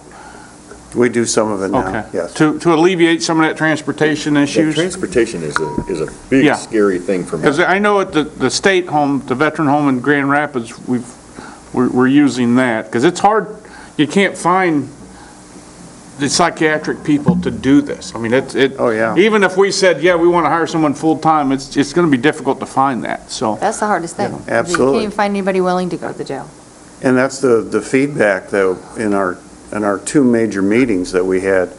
And the second one included your current medical provider staff. Correct. And the staff from Northern Lakes who work, provide services for the jail. The person from your medical provider was saying that it's very difficult in the areas. They cover a great amount of the state, and we're actually an exception in terms of the amount of services that we provide to the jails, because I can tell you the other CMHSPs around the state have said they're not going to do it. And you know, Northern Lakes has always wanted to feel like a partner, you know, with the county to provide services to the jail. So, you know, we're going to continue doing what we're doing, and, you know, according to Captain or Lieutenant? Lieutenant Captain. Ritter. This just happened, am I Captain. correct? Captain today. He's a captain Captain now. Was it today? Oh, congratulations. Congratulations. Okay, Congratulations. so there is a reason I was behind. I didn't get that memo. So, I mean, I think that, you know, we'll continue to have that approach to things to try to provide as much as we can to the jail. But, you know, I don't think it would be to any of our benefit to allow this to sort of, you know, get a wedge in between us, because there's too much work to be done. No. I want the discussions to continue and to not get to the point where we don't get it, where we, you know, I want it to continue to this, so that we know exactly what's going on, and it doesn't come to the point where somebody says, well, it says you're supposed to provide, so do it. Well, the discussions need to continue. It needs to continue to evolve, and it just needs to continue like this. Yeah, if you set aside the enabling agreement, which I know is very difficult to do, the way services are being conducted now is keeping our jail safe, and they're getting adequate medical health treatment while they're in there. And for me, that's the most important aspect. Right now, we're doing it as fiscally responsible as we can, based on all the opinions we have to make it work. And unfortunately, next year when we lose Dr. Conlon, that's going to go up a little. We're going to be asking for that to go up a little so we can continue the same services we're providing now. What we don't want to see is we start reducing what we're doing now and creating an unsafe atmosphere, not reaching some of those people that fall in that gap. Are you, I think you're currently pursuing then the replacement, or what you're going to do as far as the... We are. Okay. You know, we have our medical provider contract goes through next year, so we are going to be going to RFP on that as we put it out. We will be asking for telesite components on all of the bids for that. When you say next year, through the end of 15 or Actually, 16? it's actually mid-year 16. Okay, so we got some time, but So we've got a little like I said, this isn't easy to find someone to fill that, so. Correct. Even doing it, teleconference is still not easy, so. No, and we have to remember, and you know, I give community mental health a lot of credit for what they do in our community, and you know, when we look at their annual report and we look at the service numbers and how many people they provide service to in Grand Traverse County, I'm always amazed at how our per capita percentage is so much out of whack with the rest of the world. I don't know why it is, you know, and I've had all kinds of discussions about, well, it's because the state hospital was here, but we're 4 or 5 generations past that now. You know, I don't understand why our numbers are so out of whack, you know. But, you know, you still go back, you know, for old dogs like me, I still go back to the enabling agreement, and I know Todd talks about, you know, getting past that.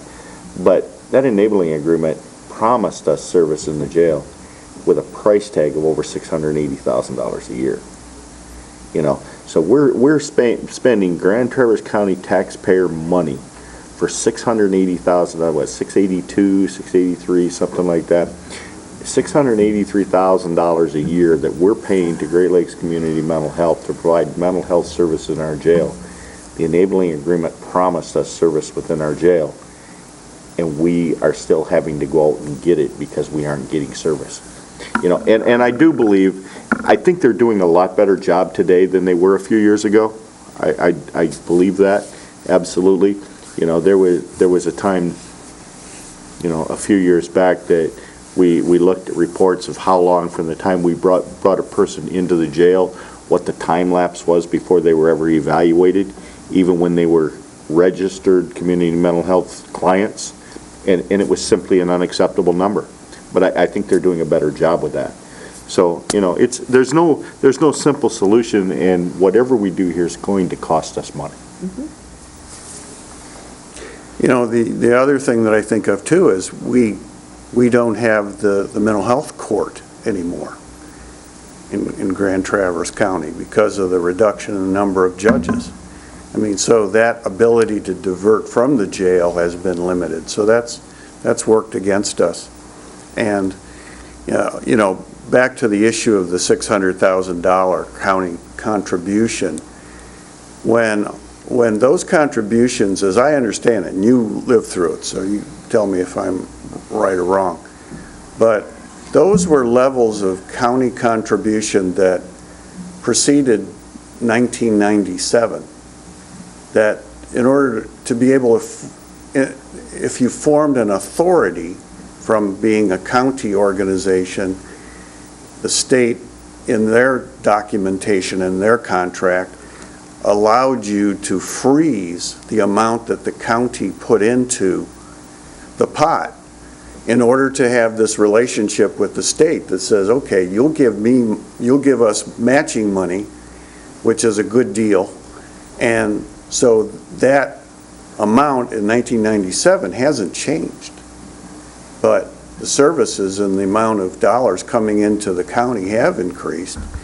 So I think it's still a good deal with the state, but and those 600,000 were not just specifically for the jail. Those 600,000 were for Grand Traverse County, period. Anybody in the area who needed it. So just a... Actually, that was a very good point, because It's not just. I didn't think about that as far as, yes, it's been a fixed system, so, no, it's, And it Yeah. is more than just the jail. oh, yeah, Yes, yeah. far more than just- No, and I'm not, you know, when I even say that, I've heard nothing but excellent things about what is being provided. And of course, we'd like to see more at less cost to the county, is really what it boils down to, you know? No argument there. Bob is willing to offer you half the money for double the services. Yes. Are you saying I need to go see them? We can do that. Yes, really. I think you might. So that this amount was budgeted in, it'll be budgeted happen in to have next a year. client But you're application just in my telling folder us for in you, Bob. 2017, that budget process will include a larger amount for the psychiatric services contract for the jail. And quite a bit larger. Well, I read all of the legal opinions. I read them all a couple times. I mean, it's clear, the attorney generals, our own prosecutors, and then, of course, the private lawyers. And they all uphold that the agreement does not cover Well, Bob these. didn't. I disagree. Bob No, just said Bob it. says, Both Bobs, right? oh, wait, jeez, oh, I Pete. think both Bobs are on the same page. Al Schneider's But, opinion, again, Al it's- Schneider's opinion didn't it's- support our decision, but Bob Cooney's did. Is that what, okay, well, I read Grand Traverse County. Well, it is important. Here's Mike Cox's, okay.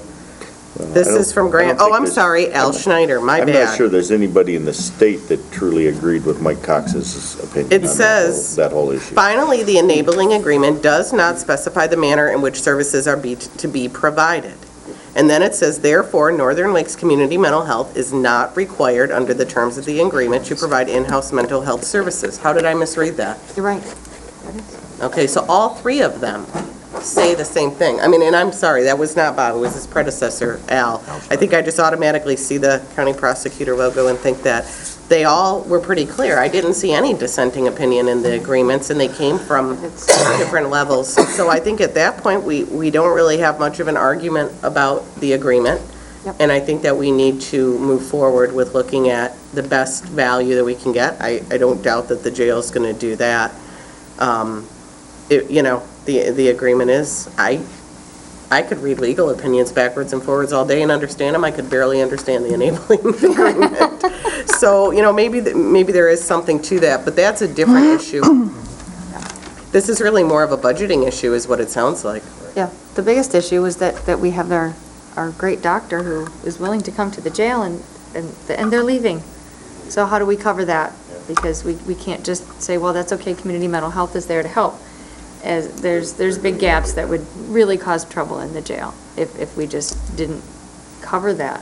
And we do have to cover Well, I that for the think safety. That will be a discussion for the 2017 budget, absolutely. And the RFP process will start well before that, and acknowledge the possibility that it will be difficult to find somebody that could fit the needs for it.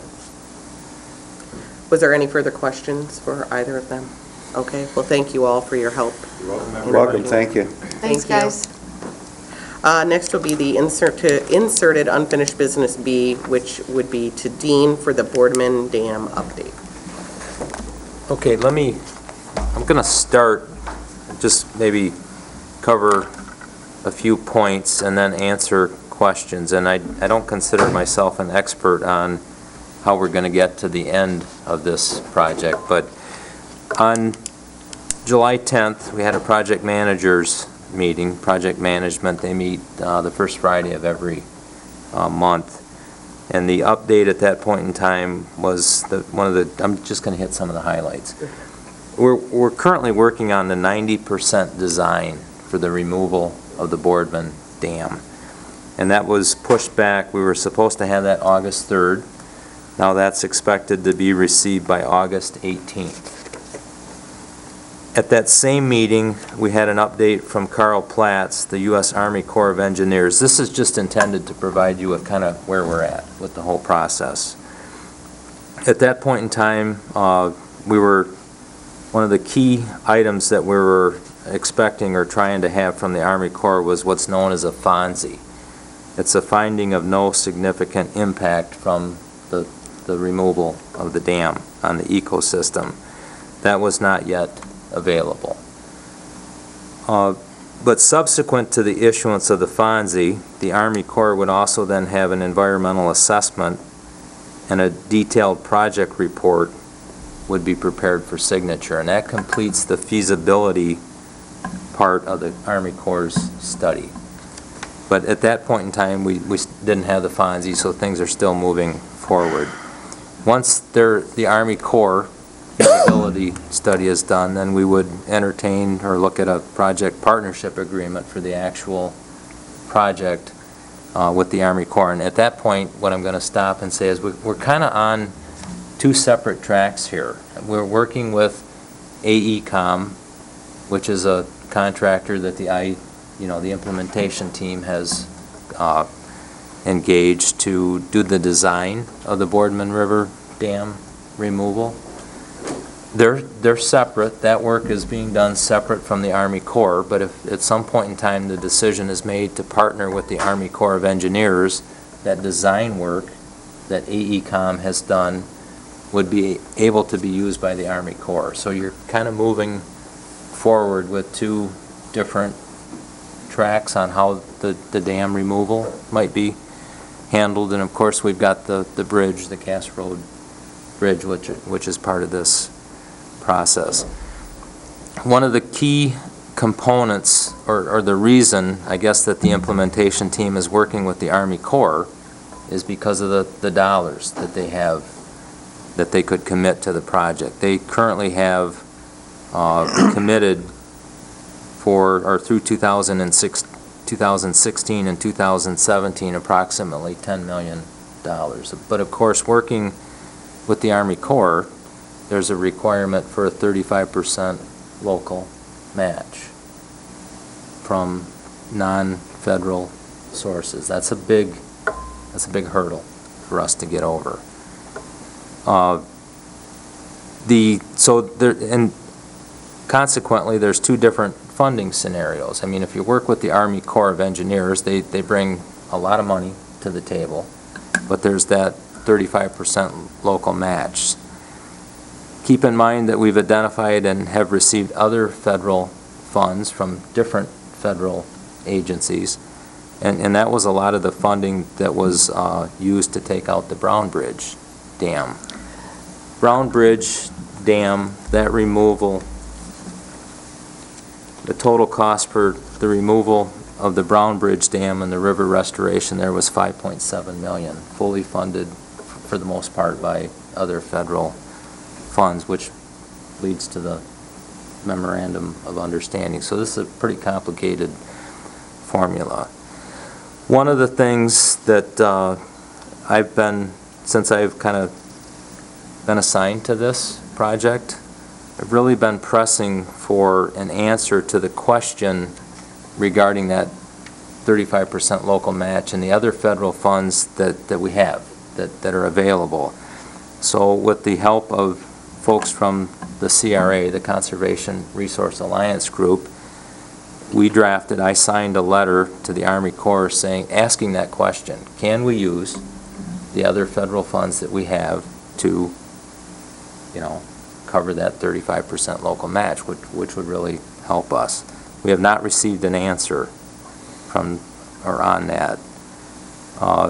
We had a project managers meeting last Friday morning, and Carl Platts was there, and I again asked him, do you have an answer for me? And it's been pushed up through the Army Corps.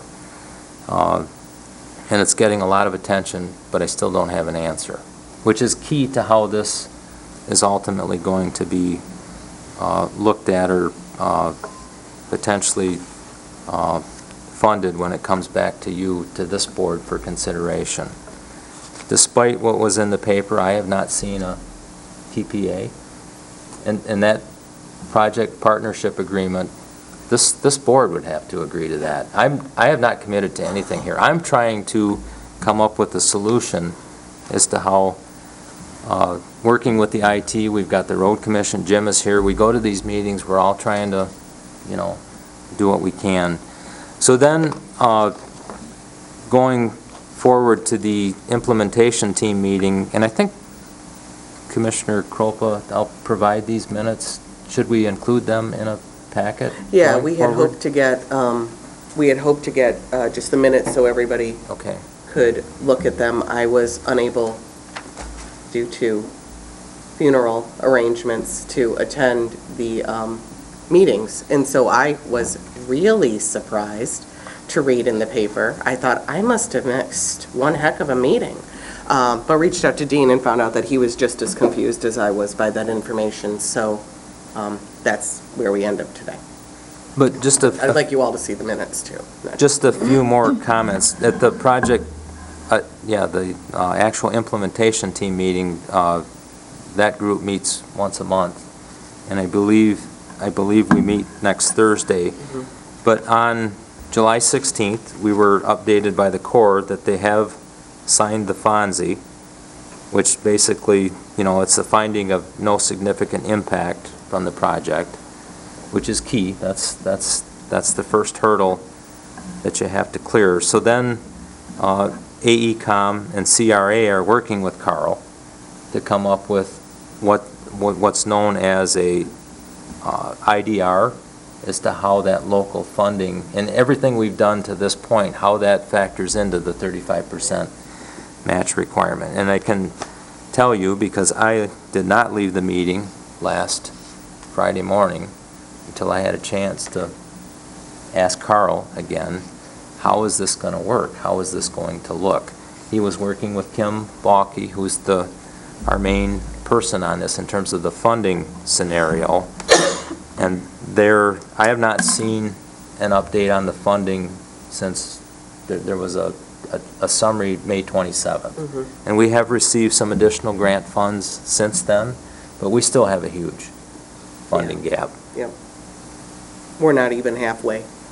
And we've repeatedly asked the Army Corps for an explanation of what qualified for matching funding, because was there any in-kind work that could be done? Is there anything that the Road Commission work that could be done? and we've never really gotten an answer for that. But We've been asking we that are question for 10 years. really working hard to get that question answered. And one of the things that's critical here is, and I know the folks from CRA are really trying to get a handle on that, and I'm hoping that we have some of that information next, I don't know if the meeting's next week, but the plan is to have a study session with the board. I've asked Carl Platts with the Army Corps to come in and, make their case. And I point blank asked, Carl, you have to tell me why we would go the Army Corps route. And what I heard at the project managers meeting last Friday was that the EPA wants to see this project done. So to me, there's a lot of folks out there that are really working hard to get this project done. The EPA wants it done. The Army Corps is interested in doing it, but, there's that 35% local match requirement. That's a huge funding commitment for this county to make and to meet. It would be very difficult for us, Dan, and then Christine. Well, I'm looking at Steve Peacock's letter to the board. When I'm hearing these numbers, I'm hearing 5 million, 7 million, 8 million. But Steve says our vulnerability could be as little as 1 million to over 20 million. I can't get my arms around this. Well, here's what's going to happen, in my opinion, and I'm not an engineer, but as they get the design more complete, there's different phases of the design regarding what AECOM is doing for, here's the project, here's the plan. When they have that 90% design, they'll be better able to estimate what those costs are, and that's the document then that you use to bid, to go out to bid, where you can really hone in on what those costs potentially could be. Keep in mind that, the focus right now is on Boardman. There's another dam north of Boardman, Sabin, that we haven't even begun to do any design work on. And that's another critical component with the Army Corps in terms of how you break down that PPA. What I suggested to Carl, and I think CRA has been pushing for that too, and the plan on all of the project to date, including Brown Bridge, we've not committed, the implementation team has not committed, and the county board will not commit to anything until you have the funding in place to do it. Now, there are some things to consider. When the Road Commission signs the agreement with MDOT, and I believe they've already signed the agreement, there's a requirement that if we don't take out the dam and, build the road to the new bridge, that the county is responsible for reimbursing MDOT. There's also a consent agreement with the state regarding, removing the dam. So there are some things that are going to kind of, I think in my opinion, keep us diligently working to come up with a way to make this happen. The design work that's been done, and you saw those invoices last month, all of that work that AECOM is doing has been funded by other federal grants. Carl Platts with the Army Corps assured us at the project managers meeting that most of that work the Army Corps can rely on. They feel that the work that, and they've been involved. You've got the Army Corps there with us, you've got AECOM. Things are kind of moving forward, but yet at some point in time, we're either going to go one route or we're going to go the other route, and I don't know. But that's why I have been asking CRA and Carl to have a study session with the board so they can tell you, how this is kind of shaping up, because it's going to, right now, the plan is to actually potentially go out for bids later this year or early in 2016. With the Army Corps, their funding, they could lose some of the funding that they have available through, they have to have a commitment by September 30th of 2016, or some of the funds that they've allotted for this are basically going to be reassigned to other projects. So, and again, I'm probably leaving out a lot of details, but just a couple of quick items. I think some things that are really important, just for information. I know the road commission we're expecting bids back on the bridge last Friday. I'm not asking Jim to comment on that, but things are moving forward on that project. We do have Senator Peters here on August 18th. He's only here for an hour. Thank you, Commissioner Maxbauer, for that, because we're really trying to keep this project in front of our, our federal senator. And the fact that he's coming, I think he's going to be at the Boardman Dam. I'm supposed to do a tour with him at 1:30. Okay. That's important to have him there. And then just at the project managers meeting last week,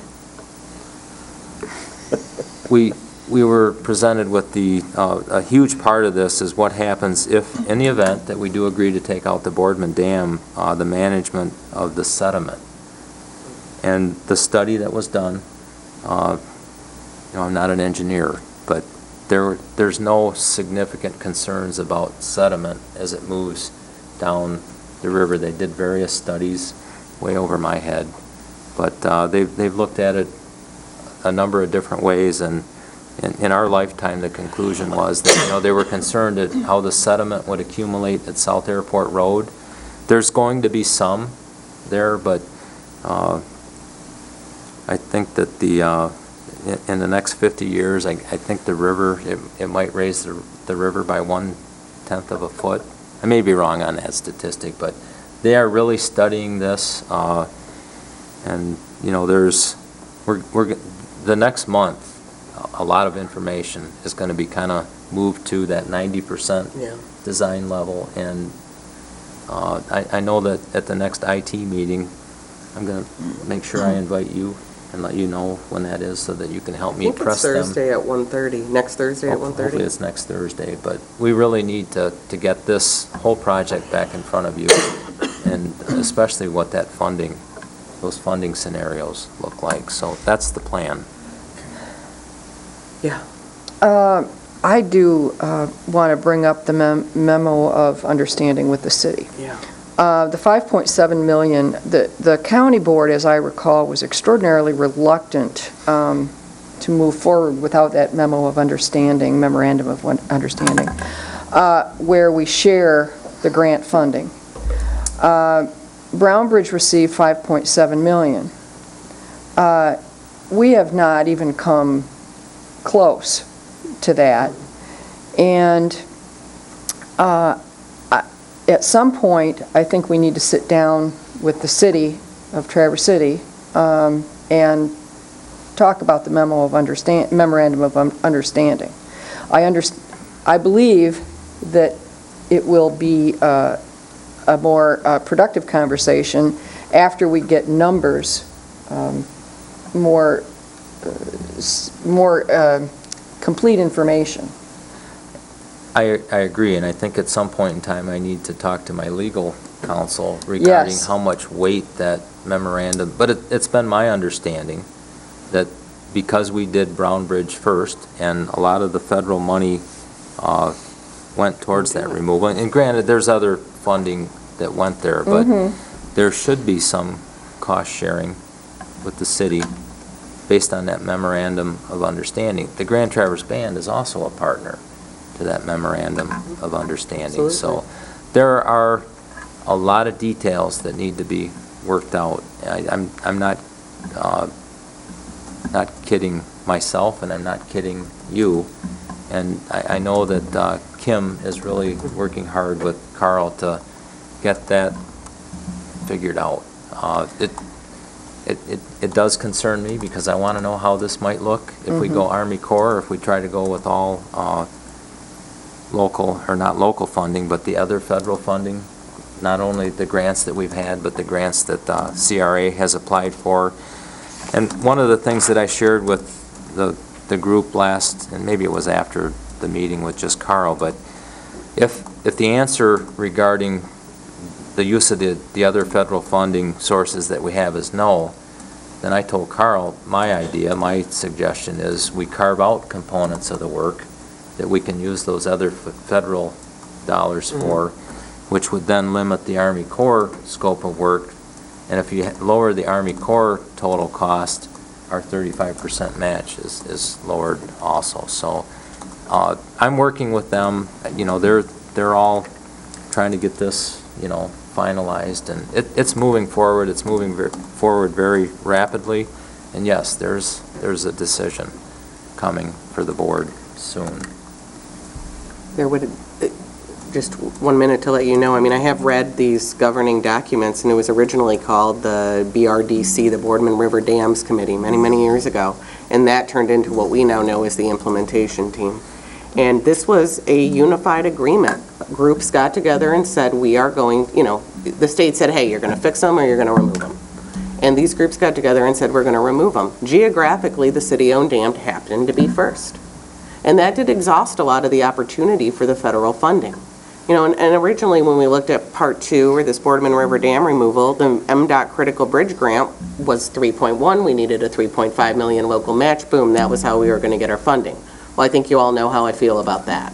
Don't need to rehash that, but that was not going to happen. The likelihood of the Army Corps, they rejected an MDOT Critical Bridge Grant. The likelihood of them absorbing federal grants as matching local dollars seems very unrealistic to me. I would agree. And I asked about the likelihood of 3.5 million in local funds. And what was the answer that we got? They said it was highly unlikely that we would find $3.5 million in local matching funds. This is something we should be talking about now. I don't know why we're not meeting with Carl and having a study session now. The City Commission had their study session. I read about that in the Record Eagle. And I'm really questioning what I read because, it's probably most of it's not true. But it did lead me to at least say to Dean, they had their study session, yet we're not. Their dam is paid for. And it went with dollars that were shared by the partnership with the Grand Traverse Band and Grand Traverse County. So why, when we meet with our independent financial consultant, are we absorbing the ultimate cost of all the debt on this? And that would be a question. Right now, yeah, Dean is right. We're moving forward on building a bridge. We have no funding for the road to go to it. This is to me ridiculous, and to read about it in the paper is even more ridiculous. I would like us to have Chris Kramer work with Dean or contact Carl Platts and set up a time when we can meet and have a study session of whatever, doodle poll or whatever it is, and just do it now. And if half of the time in the study session is him saying, we're waiting for this, we're waiting for that, fine. At least we know. But at least let us know where we stand so that we're all on the same page. And then Dean has been working so hard on this, and obviously CRA has been too. This isn't at all a reflection on their abilities. This is an overwhelming goal. So if we can look at the partnership agreements, that may help us. But right now, as we move forward with budgeting, we don't know that we don't have a large bill to pay next year, or the following year, more likely, the 2017, which is the Part 2 or Phase B implementation. And we're moving into it pretty blindly. Dan? I'm going back to Peacock's Fire again. I'm hoping when we get the 90% study done, we can come a lot closer than somewhere between 2 and 20 million. How can we plan for the county finances with numbers that are that spread apart? Well, the plan, when you get the 100% plan, you'll have your alleged cost of that project, but that's not our debt. Our debt is the gap between the funds raised and the dollar amount given on that.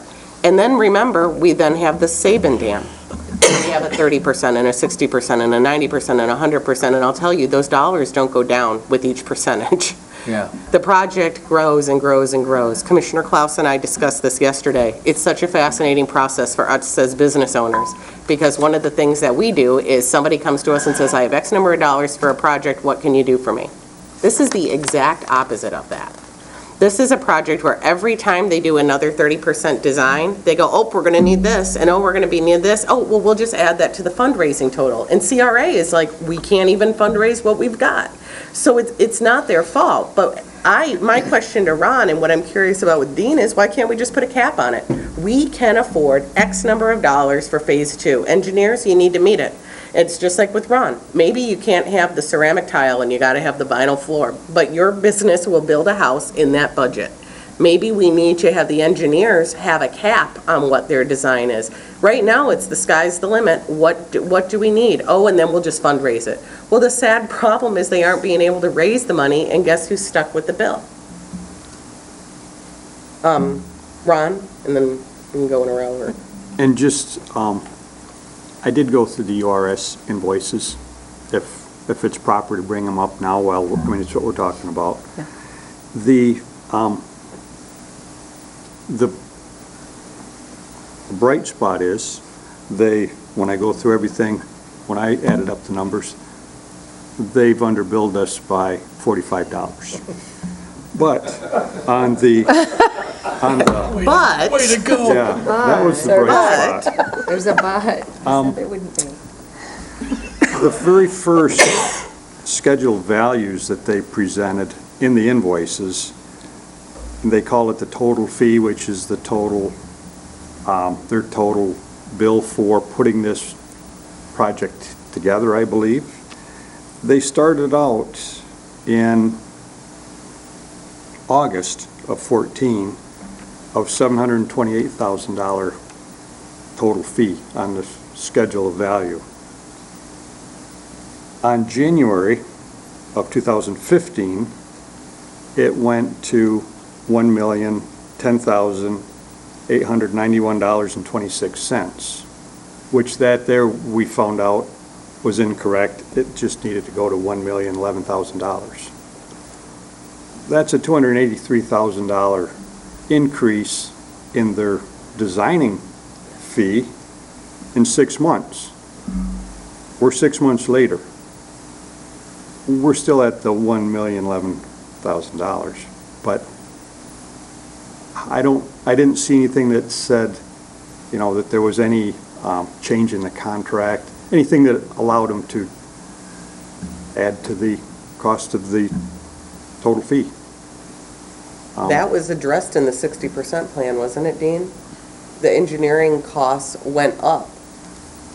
And then because they decided that they needed to do that chute system that diverted the water, Yeah, I'm sure, I don't know without looking at the details, but, the implementation team would have approved some, I don't know, had to do additional sampling or, yeah, right, I mean, they were talking about a siphoning system.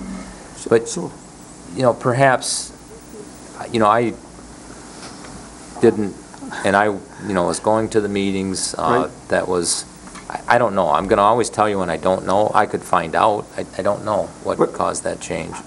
Are we not working, I mean, even with the design part of the job, which is what the URS, it's the design part of the job. Is that correct? I mean, correct. At this point in time, there's a contract with AECom, URS, to do the design component, to get it to the point where, it was a 30%, 60%, 90%, where you could apply for the, to the state for the permit. And ultimately, the whole purpose with that is to show the state that here's the plan, and to have them issue the permit ultimately for the removal of the dam. but to have a 40% increase in their contract? I mean, without coming to the board and, was it There's no something that coming to the somebody board else? Well, in that- this Just process. approve, or? Yeah, at that point in time, the county administrator had the authority to, working with the IT, to agree to that. I don't know if there was an amendment to a contract. I mean, I can look into it. Okay, I kind of, I mean, I just looked through the invoice paper there, and there I'm didn't seem to be going enough. to find out why we had that increase. I don't know. I can't answer the question. All right, thank you. And I doubt that the increase isn't justifiable by them. I think the point is there's no oversight, there's no cap, there's no every time we do another design, we just raise the price because we need that. And I don't think I've ever seen I mean, this is the board that argues over $40 picture frames. I don't understand why we're in a $21 million project with taxpayer funds and we just go, oh, we needed more fish removal bees, or I don't know what they're doing. The frogs, don't forget about the frogs. We had another $100,000 because of frogs that might die in the one siphoning process. I don't understand. I mean, we did remove the administrator's power on the IT to just blanketly pass invoices, and obviously we know now why we did that. But at some point, where does the oversight go in? I mean, we're not even to the second dam yet that the county owns. Is this the way it's going to go for us every time? And then ultimately, do we just add it to our liability? I don't know. Bob? Yeah, one of many concerns I have with this, when you look back over here in the county of different projects that have been taken on, septic treatment plant, the splash pad, we're relying on these people to tell us what we need. I think we need to have someone, if we can find some national expert, to say, what is the minimum amount we need to remove, and let's go with that. Because right now, I have no idea, and I've got a feeling, and I'm sorry if I aggravate some people, but I've got a feeling that as this creep started, that, oh, well, we can use this, or we can do this, or we can do this, and it's probably ballooned well above a minimum level of what we need to remove. That's my feeling.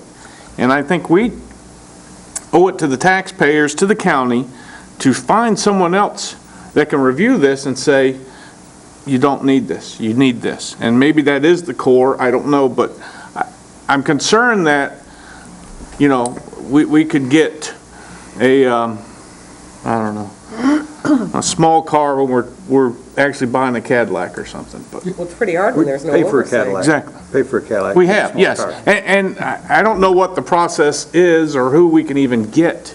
Well, the core is look the at. federal government, so odds of them saying you can decrease your costs are slim to none, and Slim just left the building. I trust the You work for government. the federal government. That's why I trust them. That's why I I'm still saying get a that. check every month, so I got to say that, so. Sonny. Well, you know, and obviously the dollar amounts just keep kind of evolving. You know, from the very beginning, there were two paths that we looked at. One was the private thing, like with URS. The other was the Army Corps of Engineers. They've always been talked about back and forth, but no decision had been made one way or the other. And even, you know, we're, 12, 14 years into this process, and we're still not sure whether we're going to use the Army Corps of Engineers or if we're going to try to use the other process, you know? So, you know, that's confusing in itself. But the two documents that we have to continue to remember to look at, number one is the consent decree. It's not a decision of whether we want to take these dams out. No, we have to, We yeah. have to take these dams out. The minimal required We action. have to remove these dams. There's no question about that. And the second thing is that memorandum of understanding. Because, you know, there was a great deal of discussion went into that at the time that we entered into that agreement, that, okay, we understand that the Brown Bridge Dam had a lot of issues. You know, the dam itself was leaking. It was at a critical stage in that dam. We all agreed we will do Brown Bridge first. You know, it made some sense because of where it was geographically on the river and everything else. But in doing such, we committed all of the money that we had in hand to do that. And, you know, we have to go back to those partners and say, look, you know, we agreed to use all of this money to take care of Brown Bridge.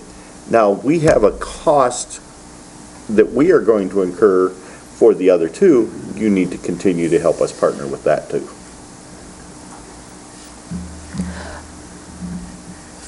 Why don't we schedule a study session with the Army Corps? Yeah, I kind of Let's- quasi-announced that to Chris Kramer, who is floating around somewhere up here watching She's the meeting at home. Yeah. You can talk to Dean and CRA and all of them and figure that out, because we obviously need. Let's get need to moving. go on And I think Commissioner Johnson is exactly right.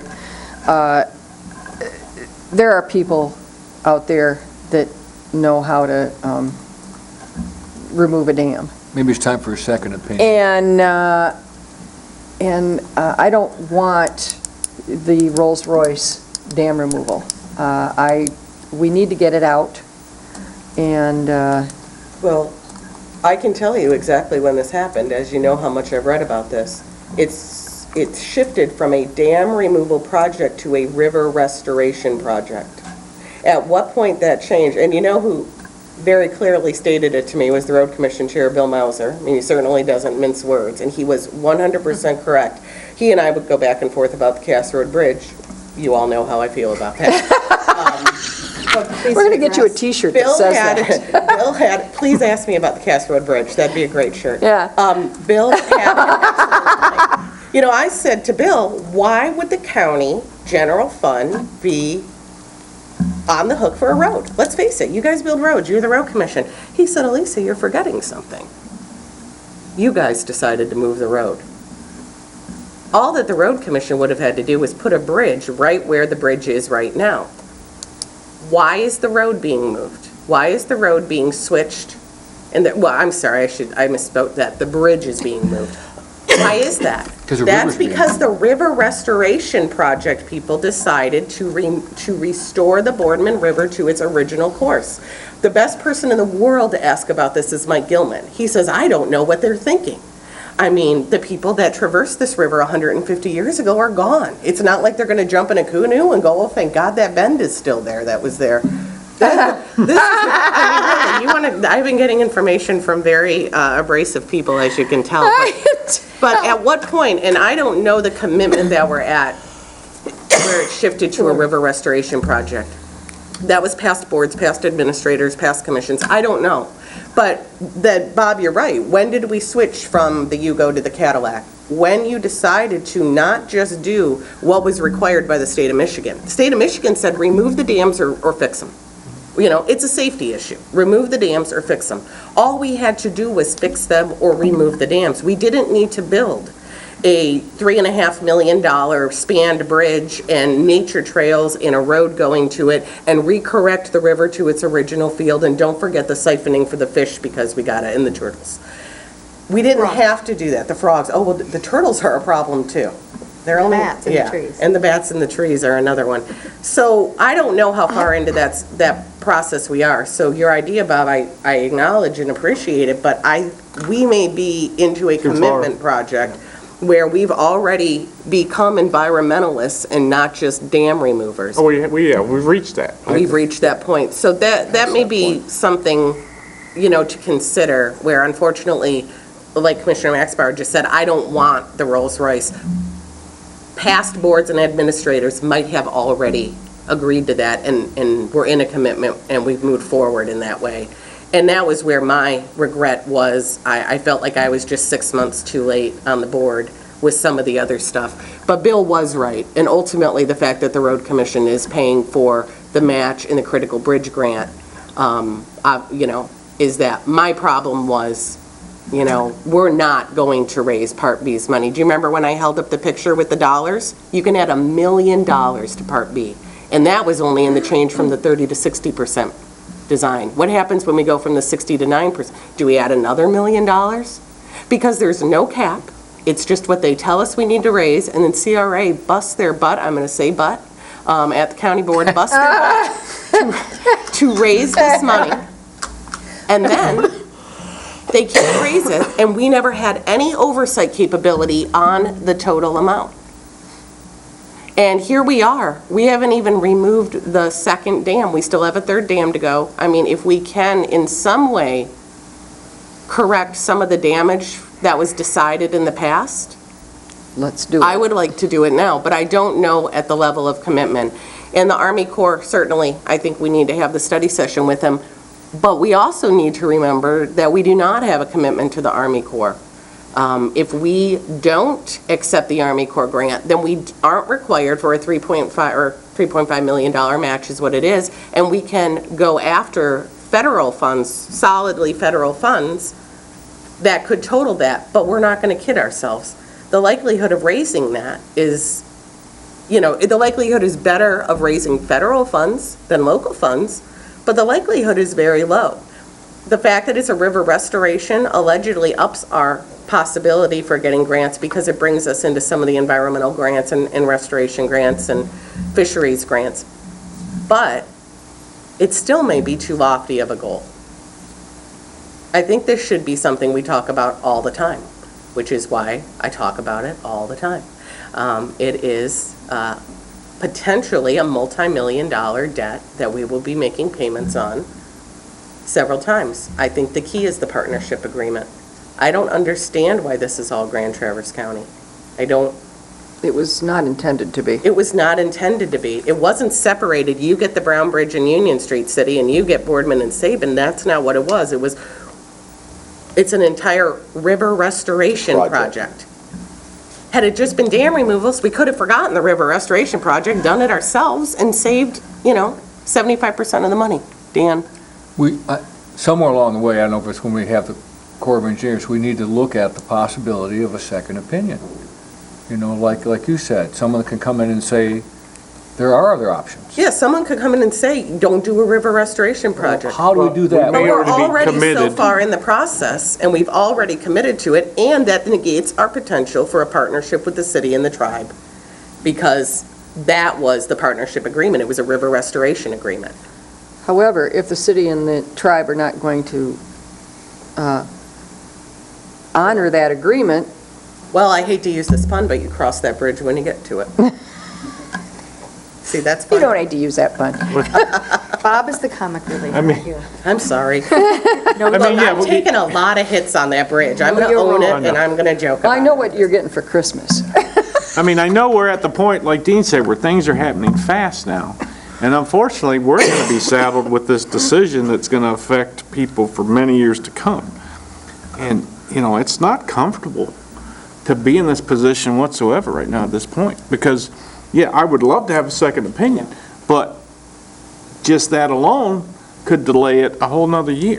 Well, I don't want to. And we've got to move on this. A bridge is going to be built with no road to it. But a toll booth. I think the Bob Johnson Memorial Highway. I think you may remember me saying that at many points. We're going to build a bridge, and we're not going to have a road to it. I called it the bridge to nowhere, and I got mocked in the paper. It was absolutely true. Really? And on top of it, this is a 2-year process. So remember, even if things go well scheduled, our citizens still are without a river crossing for 2 summers in a row. That is going to be integral to traffic, tourism, emergency services, businesses. So we're already, even if everything goes on time and is fully funded, we're already looking at 2 years of issues. So you're right, the delay in that would be significant to the citizens of the county. But do we want to have this discussion about Sabin again? We need to. So the study session will be Army Corps, but I think it probably needs to be more than that. I think it needs to be our board sitting down and discussing the options for alternatives. CRA has done everything that they can possibly do to raise this money. And Dean, will you email me when that IT meeting is? I'm going to start attending as well. I will. Well, thank you, Dean, for catching us up. This was, as you know, you were just as surprised as I was. Yes. Yep. But you're right. We will have CRA there as well, because, we need to roll everything that we're doing with this project into that study session. So Yeah. that- Mm-hmm. Yep, so it will be with Carl Platts, but I think we need to discuss it on the overall ideas of where we can go. And I probably should watch the city commission meeting from Monday. Did anybody watch it? Or, we may want to do that and listen to their presentation and the discussion, because I have no interest in learning it secondhand via a very questionable media source. So that would be something that we could probably do. New business. A, Grand Traverse Band of Ottawa and Chippewa Indians request for trust acquisition of land in Garfield Township. John, I believe, is doing this. Wake up, John. Yes. Do you want to talk about a bridge? Okay. No, thank you. Good evening, John Syke, Grand Traverse County Planning and Development Director. You've received notice from the Bureau of Indian Affairs regarding a recent application to the Bureau for to put acquisition of land into the trust by the Grand Traverse Band of Ottawa and Chippewa Indians. This notice was dated July 15th. You have 30 days to respond. This is similar to previous trust applications that the band has done. This is the first one in Garfield Township. It's 70 acres, approximately 70 acres of land located on Herkner Road, south of North Long Lake Road. The previous trust applications have been in Acme and Whitewater Townships. Some of those have been developed upon. The Grand Traverse spans the Turtle Creek Casino and Hotel, but they have other properties around there that have not been developed. There's also some land that's not contiguous that's located down on M72 near Bates Road. That was one of the more recent ones done in 2012. This really is just an opportunity that the Bureau of Indian Affairs affords to local units of government in the state to comment. They have basically 5 different items that they request comment on, and that's just what I've provided to you in my analysis. This property, which is mentioned, is about 72 and a half acres. It's owned currently by the Grand Traverse Band. The 2014 annual amount of taxes levied was approximately $8,000. And I think our concern in previous applications is not the current amount, it's what's going to happen when the property is ultimately developed. According to the notice that we received from the BIA, this is to be used for housing. Beyond that, we don't really have too much information. Don't have the actual application that's been put into the BIA. I did request, contacted the Michigan agency up in Sault Ste. Marie and have not received any response yet on that. In terms of, sometimes it's helpful to find out a little bit more of what's being planned. Previous Board of Commissioners have attempted to establish an agreement with the band to provide some revenue that can offset some of the loss of taxes that these properties will represent. And that's what we often hear regarding the 2% funds, which is a result of a consent judgment back in the early 90s. And I think there's often been some debate on how that should be applied. Certainly it's benefited the community in the larger region. I think the county is often taking the position that we're just trying to recover a steady amount, appropriate amount for the continued services that are applied to those properties, fire services, police services, et cetera.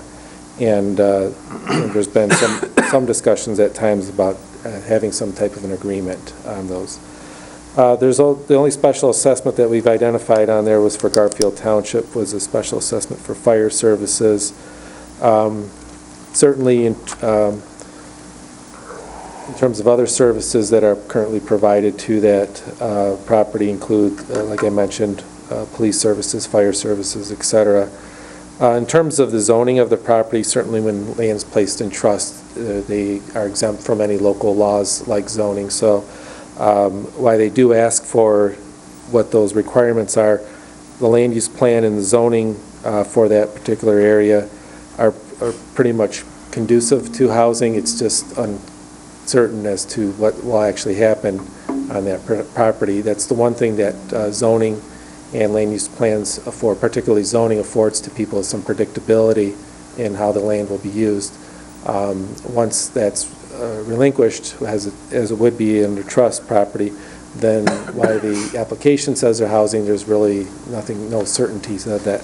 But certainly currently, that property is zoned and to accommodate and planned to accommodate for housing purposes. So these are just kind of the analysis comments. Essentially, the BIA needs to receive, if you have any comments to provide, would need to receive them by this Saturday. So if you do have something, I would suggest that you provide those, and maybe that there'd be some letter constructed and that be probably shipped overnight to the BIA, certain that they receive it. I think it's important to continue to address the concerns of the county in terms of the properties that go into trust and the ability to continue to be reimbursed for the services that are provided to them. I understand that 2% does benefit a larger area. They put millions of dollars into the community or into the region. What the hard part, I think, for the county is that there's some predictability into that there's specific funds for those specific services that are provided directly to those properties. So that's pretty much all I have.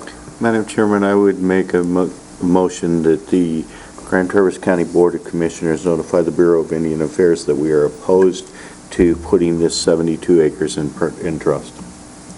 I will support that. Discussion. I think if you check, you will find that the 2012 request, I don't believe that property along 72 has been put into trust yet, and Grand Traverse County Board opposed that assignment also.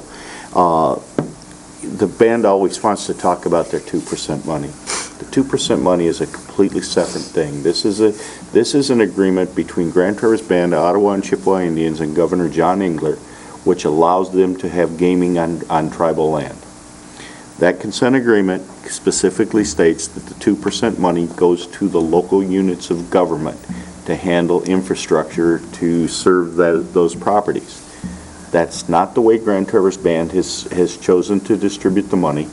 They never have. I think Chris has probably heard me say this at least. You're getting a least T-shirt three that times says this before. one. Ask me about the 2% grant. But the fact is the 2% money, they always talk about, and we were fairly close to an agreement of funding in lieu of taxation back in about 2008. We were really, really close. In fact, we can provide you with documentation that shows we were there. And all of a sudden, the Grand Traverse Band voted out the leadership of their organization and voted in new people, and John Petoskey said no. And away it went. And we didn't hear anything about that agreement for probably 5 years after that. It got buried so deep we'd never see it again, But the fact is that if we allow this land to be put into trust, we do not collect land taxes on it. If they put 70 homes on this piece of property or more, because on a 72-acre parcel, there's probably room for 100 homes on there. Where in the world are we going to fund the infrastructure? I drive past the intersection of Zimmerman Road and North Long Lake Road daily, and I look at these 72 dwelling units that are being built there on the north side of the road, and I wonder how in the hell are those people going to get out onto the road and drive to Traverse City or wherever they have to go to work? I know the answer. Because the bottom line is the We're traffic. extending Zimmerman Road. Well, maybe. No, we are. They already started this But week. even if that happens, the fact is, when people are going to Traverse City West High School in the morning, if I have to come in here for an 8 o'clock morning meeting, I will guarantee you that the traffic is over a half a mile long to get through the stoplight at the end of Zimmerman Road. And now we're going to dump 72 dwelling units of traffic out onto that road besides. Okay, we extend Zimmerman Road and we allow them to go out to Harris Road. Big deal. They're still going to dump back out onto North Long Lake Road. And now if we talk about putting another 100 homes on Herkner Road and dump them out within a half a mile of where they are onto North Long Lake Road, it's just, I don't see how it could possibly work. I just don't. And more importantly than the fact that I'm concerned about the traffic concern is I don't know how we're going to pay for the infrastructure to improve it if we do not have payment in lieu of taxes.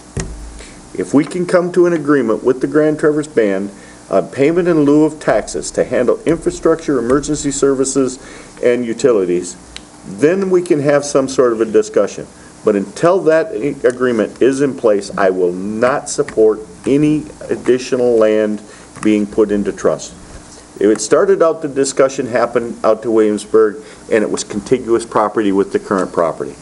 Well, the next thing you know, there's a lot in between the two. Well, okay, they're going to end up with this.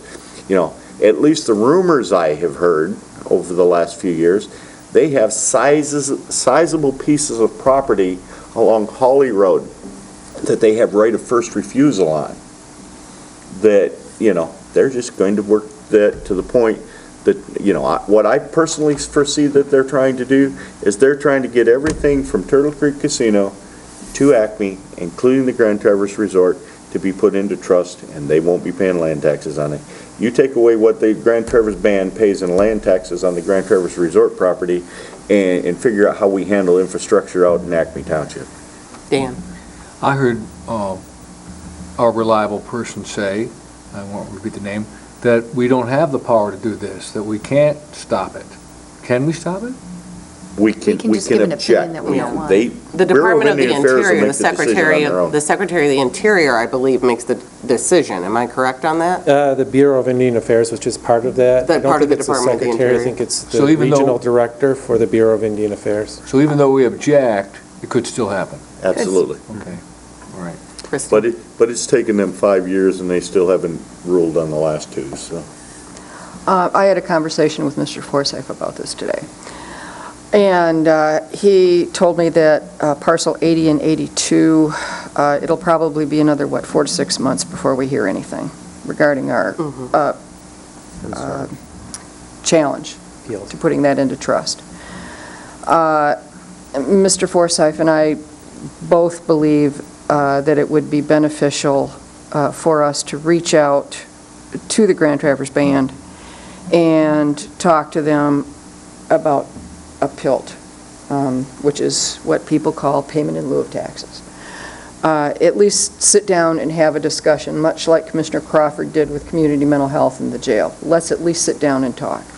And I am in agreement with that, and I will attempt to reach out. I don't know whether or not I need you, Mr. Cooney, to attend as well. I think it might be helpful to have either me or Mr. Forsythe attend. This is it really is out of our hands. It's the Bureau of Indian Affairs. We have appealed the last couple applications, and it's a long process, but ultimately it's up to the Bureau to decide this. They are seeking our input.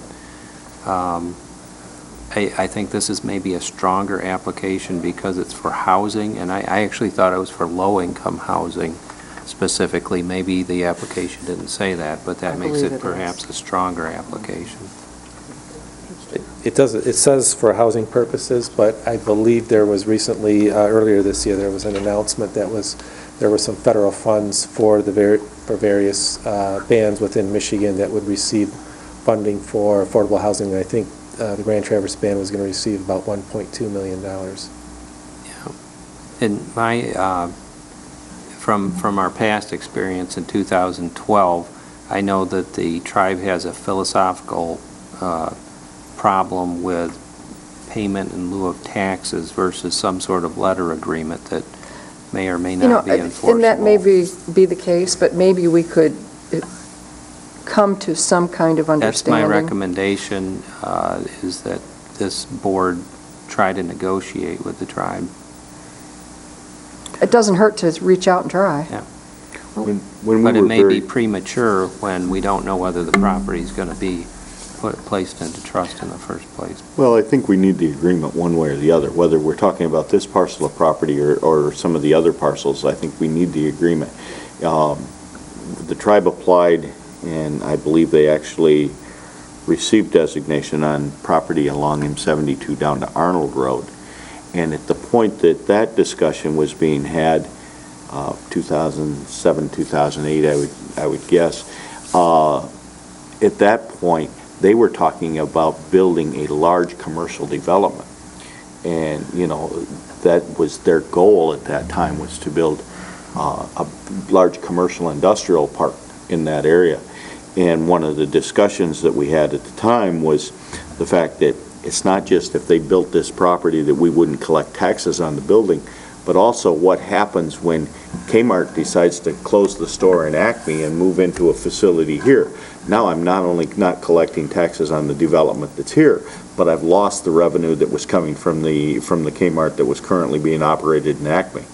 And we felt that it would be a devastating thing for them to do. And, we went on record at that time saying that, the only way we could support it was if we in fact had a payment in lieu of taxes in place. I think there's multiple things that should be probably pointed out here, and we all have a reason maybe to support it or not support it. I agree with Commissioner Wheelock. I don't support it, but we have very different reasons why. It is not the place of the county board to decide how many developments go into a township. It's the role of the Township Planning Department. And Garfield Township has, as we have it stated here, it is planned for planned development.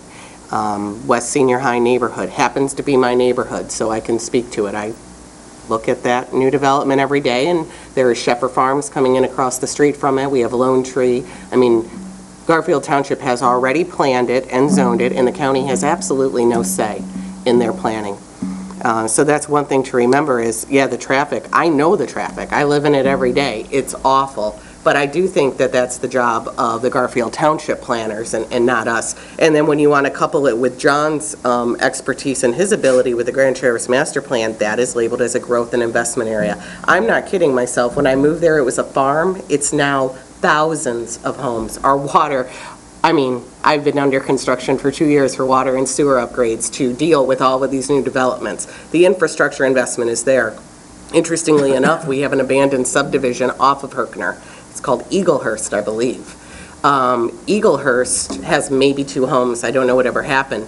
But when Traverse City TCAPS decided to build West Senior High, they paid for the water and sewer infrastructure upgrades that are now going to possibly be ponied on. So those infrastructure costs would be partnerships with TCAPS. It really has nothing to do with us.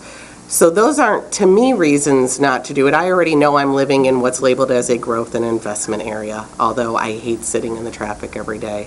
But that is the job of Garfield Township. I sat in the Garfield Township Board, as I'm their representative, and listened to their board debate this project. I will tell you that the trustees were not overwhelmingly enthused with this project, but I can share with you what their discussions were, since ultimately it is in their township. The first thing that they were pleased about was that it did solve some of our affordable housing issues. For whatever reason, maybe it wasn't detailed, but that board seemed to believe that this fell under the affordable housing. Any amount of units that we can bring into Garfield in affordable housing, we're going to do. And if you do need to be of Native American descent to move there, well, they're probably living in affordable housing now, so that opens up more units for others. So either way, that's a win-win. But what was the largest concern of the Garfield board was the emergency services. They would not only be losing out on the taxes, but that special assessment for fire. And we all know that multi-use developments have extensive amounts of fire and police and ambulance needs. And what the Garfield board had decided, and again, as Dan pointed out, it really isn't even our decisions anyways, but what their suggestion was they would be okay with it if they were to receive some sort of payment in lieu of taxes to replace the funding for Sheriff's Department from Grand Traverse County, EMS, and Metro Fire, which is the assessment there. So I tend to agree with that, but what I'm confused about on this is, right now we look at a, $7,000 or $8,000 tax amount, but living in the middle of it, which I know none of you do, every day there's a new house breaking ground, there's a new development. This PUD, or a planned development zoning area, will have a large structure on it someday. Are we willing to forego those taxes? Because that's where the Grand Traverse County Board comes in. We then have less money in our general fund coming via Garfield Township from everything that we allow to be put into trust with the band. So even if we were to arrange a PILT, would it necessarily compensate for the loss of revenue on a large structure? With Sheffer Farms coming in, Brookside Commons is the one being built now. Of course, Lone Tree, as it develops, its commercial component is about to build out. And of course, as we all know, the subdivision I live in and all that are just growing, in amazing amounts, fueled by West Senior High as its anchor. That area is not going to be Gallagher's Farm much anymore, which is really cool, and it's right down the street. But we all know it's going to be heavy traffic and all of that. So I would not support, or I would support our motion in not supporting this piece of property being put into trust for whatever that means to the Department of the Interior. If we were to vote for a letter of opposition to this, hypothetically, that would probably negate a discussion that you would like to have along with Mr. Cooney and the tribe. So I don't want to stop a process where we could maybe work something out but I don't know, is it chicken or egg? I'm not sure. Do we have to have a PILT negotiation prior to? I think they're two separate issues. Okay. Because I think this, at least in my mind, they still have a vast amount of acreage in Grand Traverse County that they're not paying taxes on right now. And this would most likely be developed in Garfield Township based on the zoning of it and just the growth in that specific area with the high school. I don't think infrastructure would be a concern, but. And I will mention that well, Jim can probably tell us specifically, Grand Traverse Band got Bureau of Indian Affairs monies to improve Secor Road and South Long Lake Road because they put them in their listed road system. Secor, South Long Lake Road, and Bates Road. There was like 5 roads, and I Holiday was one, wasn't it? well, they ended up just got contributing some of it to Holiday Hills Road, but I don't remember that they actually They did part of listed Veterans Drive, Bates Road. Yeah, they did. the Garfield Township part, not the Right. city part. Right, but, the Bureau of Indian Affairs has committed monies to help some infrastructure improvements in Grand Traverse County. I won't belittle that in any fashion. It's just, my concern is when you give them the ability to be tax-free, there's so much potential for development of this property without any sort of explanation of how we're going to handle the infrastructures that it's required. It's interesting that it kind of takes the choice out of the hands of the local jurisdiction, the township. Absolutely. And that to me is interesting, and I have been corrected, it's an essential services fee is what we would be talking about. But again, I believe that's negotiated after. My point of view is I would say I oppose it, but if it's approved anyways by the Department of Interior, I would hope that we could somehow make it clear that we want to discuss this essential services fee. It's important to at least recoup that if we're going to lose the ability forever. It's funny because we argue about Brownfield. That takes something off the tax rolls for 20 years, potentially 30. This takes this off the tax rolls forever. Well, but Brownfield still retains the amount of taxing that you currently have. This takes it all away. That's what I'm saying. I mean, we This even isn't discussed just- Brownfield. This is no possibility Right. of tax recoup. And we all know Metro Fire and North Flight, have a tremendous amount of calls in that area due to the high level of nursing homes and senior centers there. And they are talking about building more. That potential for Sheffers Farms would be a senior center. So we're already looking at inundated emergency services, and to put that on the taxpayers of Garfield Township, I think would be questionable. It certainly would be. It's the district I represent and the district I live in, obviously. So to me, that's where I stand on it. I'll certainly go with whatever this board decides, but I think a letter of opposition is okay place to start. Is there anyone else that has anything? We have a motion on the floor. Commissioner Maxbauer, do you want to? You had reached out to speak to them. I just talked to Chris Forsyth about this, reaching out to talk about the property that is already in trust, and talk about future PILTs. I call them PILTs. You can call it whatever you want. Essential services fee. Essential services fee, whatever you want to call it. I've always called it payment in lieu of taxes. That's what I've always called it, but it is what it is. But I still believe, I would like to at least reach out and see, because we do. Stop and think about all the property that is in Commissioner Crawford's district that does not contribute to the tax tax dollars. And in perpetuity. and, maybe we can come to a fair understanding, a fair agreement, but we're not going to reach any kind of agreement if we at least don't sit down and have a conversation. Agreed. But does a letter of opposition negate that potential? I don't believe it I don't does. think it does. I don't believe it Does it place does. Grand Traverse County in a worse or a better position for a potential appeal in the future? Well, I think you got to state some reasons for your opposition. It was easy with the M72 property, I think, because the value of it was way undervalued, given the potential for development out there. This property's a lot different, I think, because I think everyone's looking at it as probably housing of some sort, not a commercial development. I don't think it really, I guess it's more of a negotiating tool, maybe, whether we're going to I don't oppose view or it that way. support. Again, we have services that, we have land that's not, generating anything other than perhaps a burden on our townships as far as Metro Fire, et cetera. It doesn't affect our appeal rights, though, Okay, so it's not like a bad choice? whether you as far- oppose or not. Okay. Bob?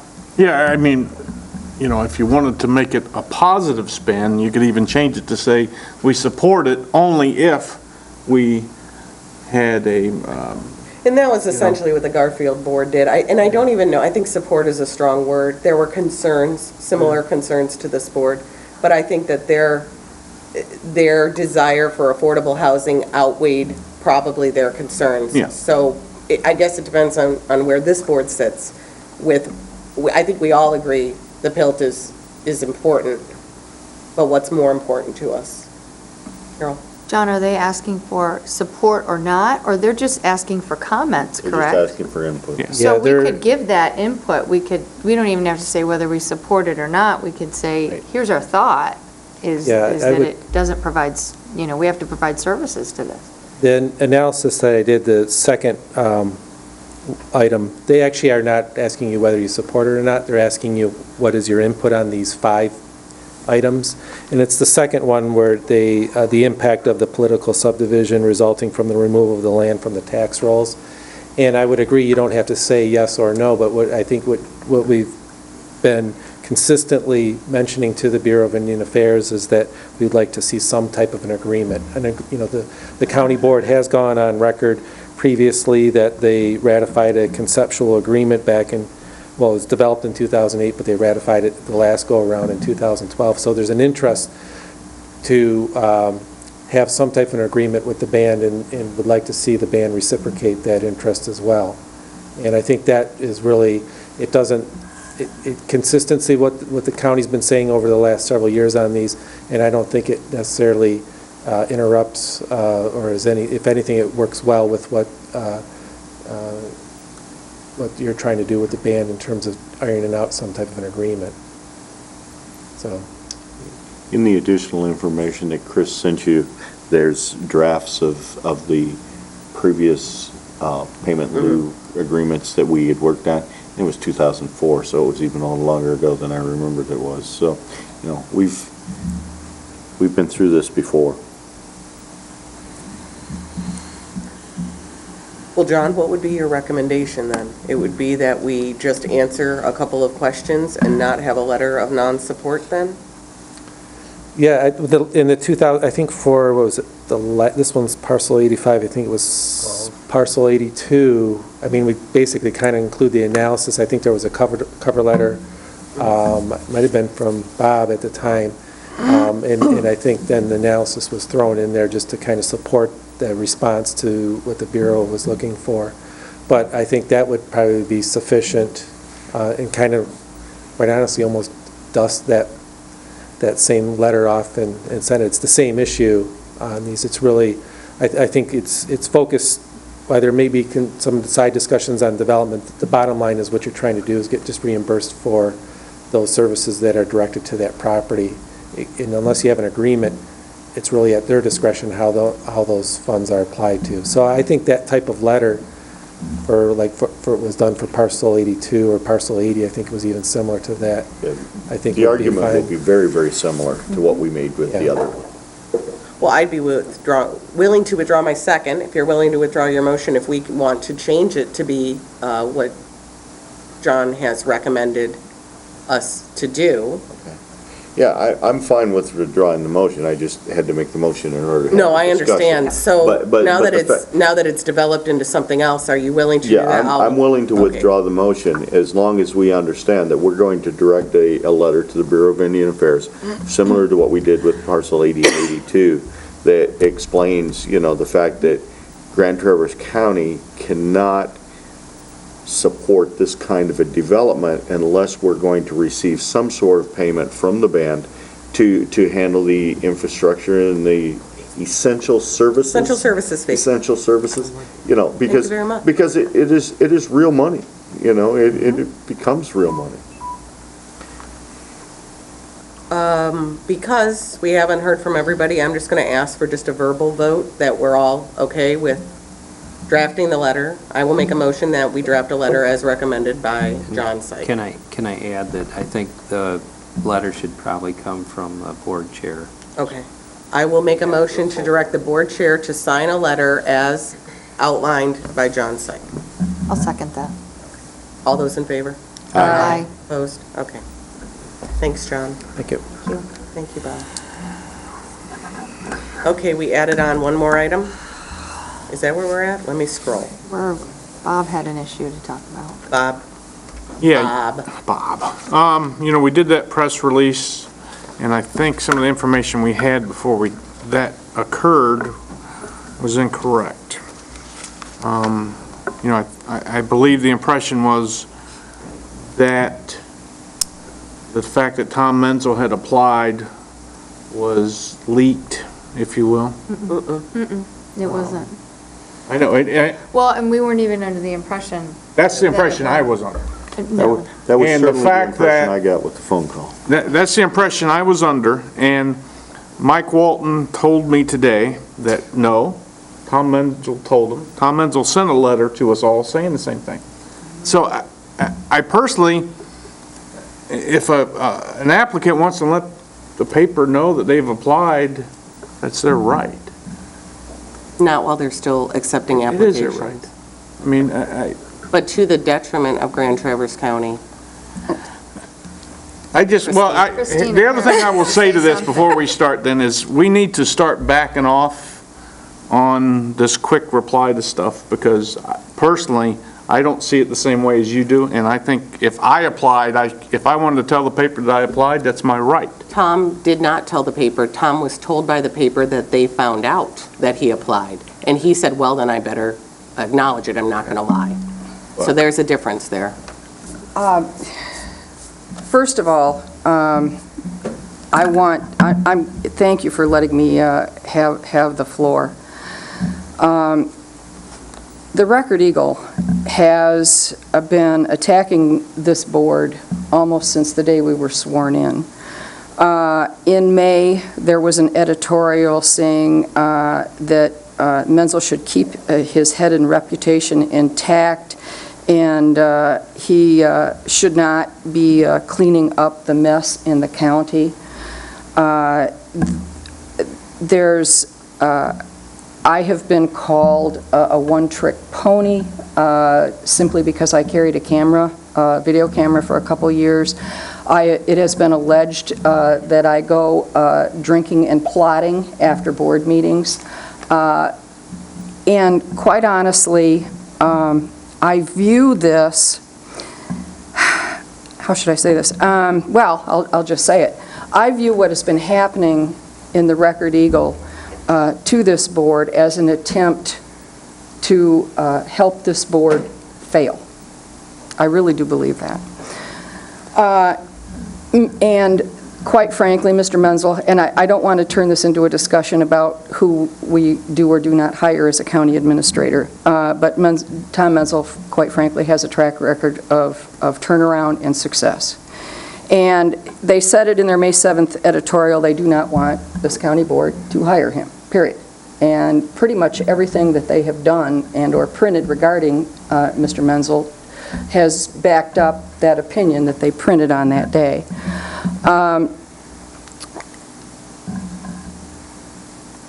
I probably fall somewhere in the middle between Commissioner Johnson and Commissioner Kropa as to whether or not someone has the right to let someone know that they have applied for a job, but I want you all to understand, I got a call from Mr. Walton at 2:33. I still have the phone little log thing on my phone at home.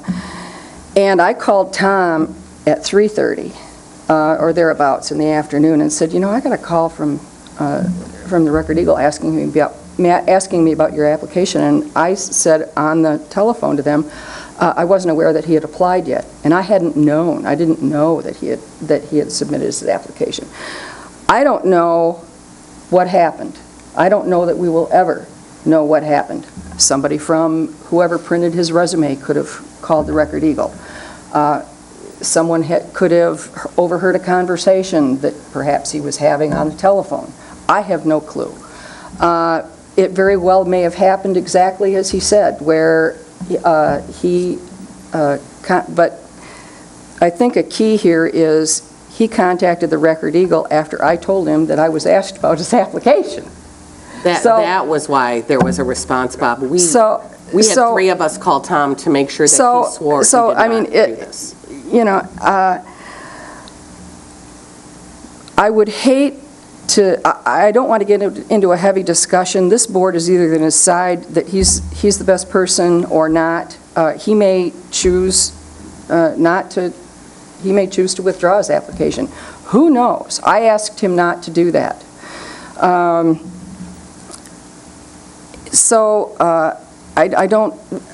want you all to know that I've, by the way, on our agenda tonight, it says closed session to discuss strategy and negotiations regarding collective bargaining.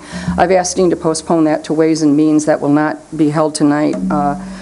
I've asked Paula Segala to come. I've asked Tom Menzel to come, as he is our consultant, and he has a history in labor negotiations, successful ones.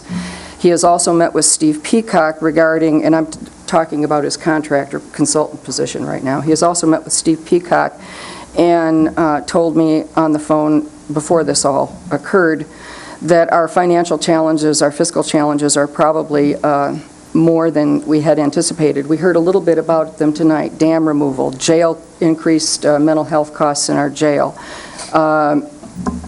building a road, et cetera, et cetera. I would like us to just please proceed with the process as we have it now. That was the whole point of the I press simply release. want the best candidate that we can get as county administrator that this board will support. And it may or may not be Tom. I have no clue as to who else has applied. You shouldn't know. I don't know. You shouldn't know. Well, I'm not clairvoyant. You shouldn't be reading it in the paper. Carol. And that was my concern, that the way the newspaper framed it sounded like, I don't know how I would put it, I'll just say it then. It sounded like if you were going to apply, it sounded like it was a done deal. It sounded like, from what the newspaper said, he's applied, there you go, see, we told you. And someone out there, I'm just concerned that someone out there, and if you're out there watching our meeting, please apply. Please still apply. It is not a done deal. It is not. Someone is sitting out there, the manager of some city somewhere, going, I'd really like to go for that. And if they're doing their due diligence, they're watching, they're reading the newspaper, they're researching about our county and seeing what kind of culture we have here. And if they had wanted to apply, I'm just concerned that after reading the way the paper framed that, they might say, well, why bother?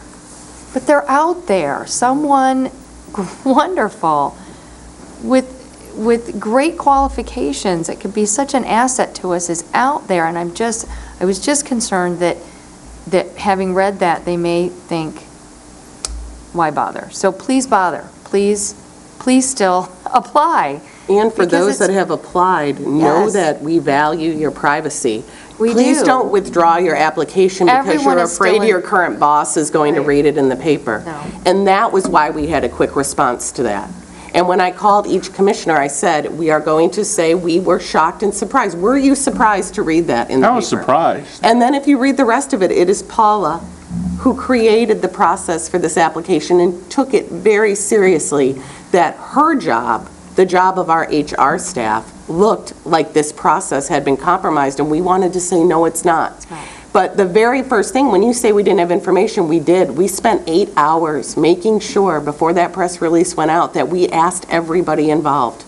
Tom swore, Dan was involved. Dan called Tom as a friend and said, tell me, did you? leak it? And what did he say?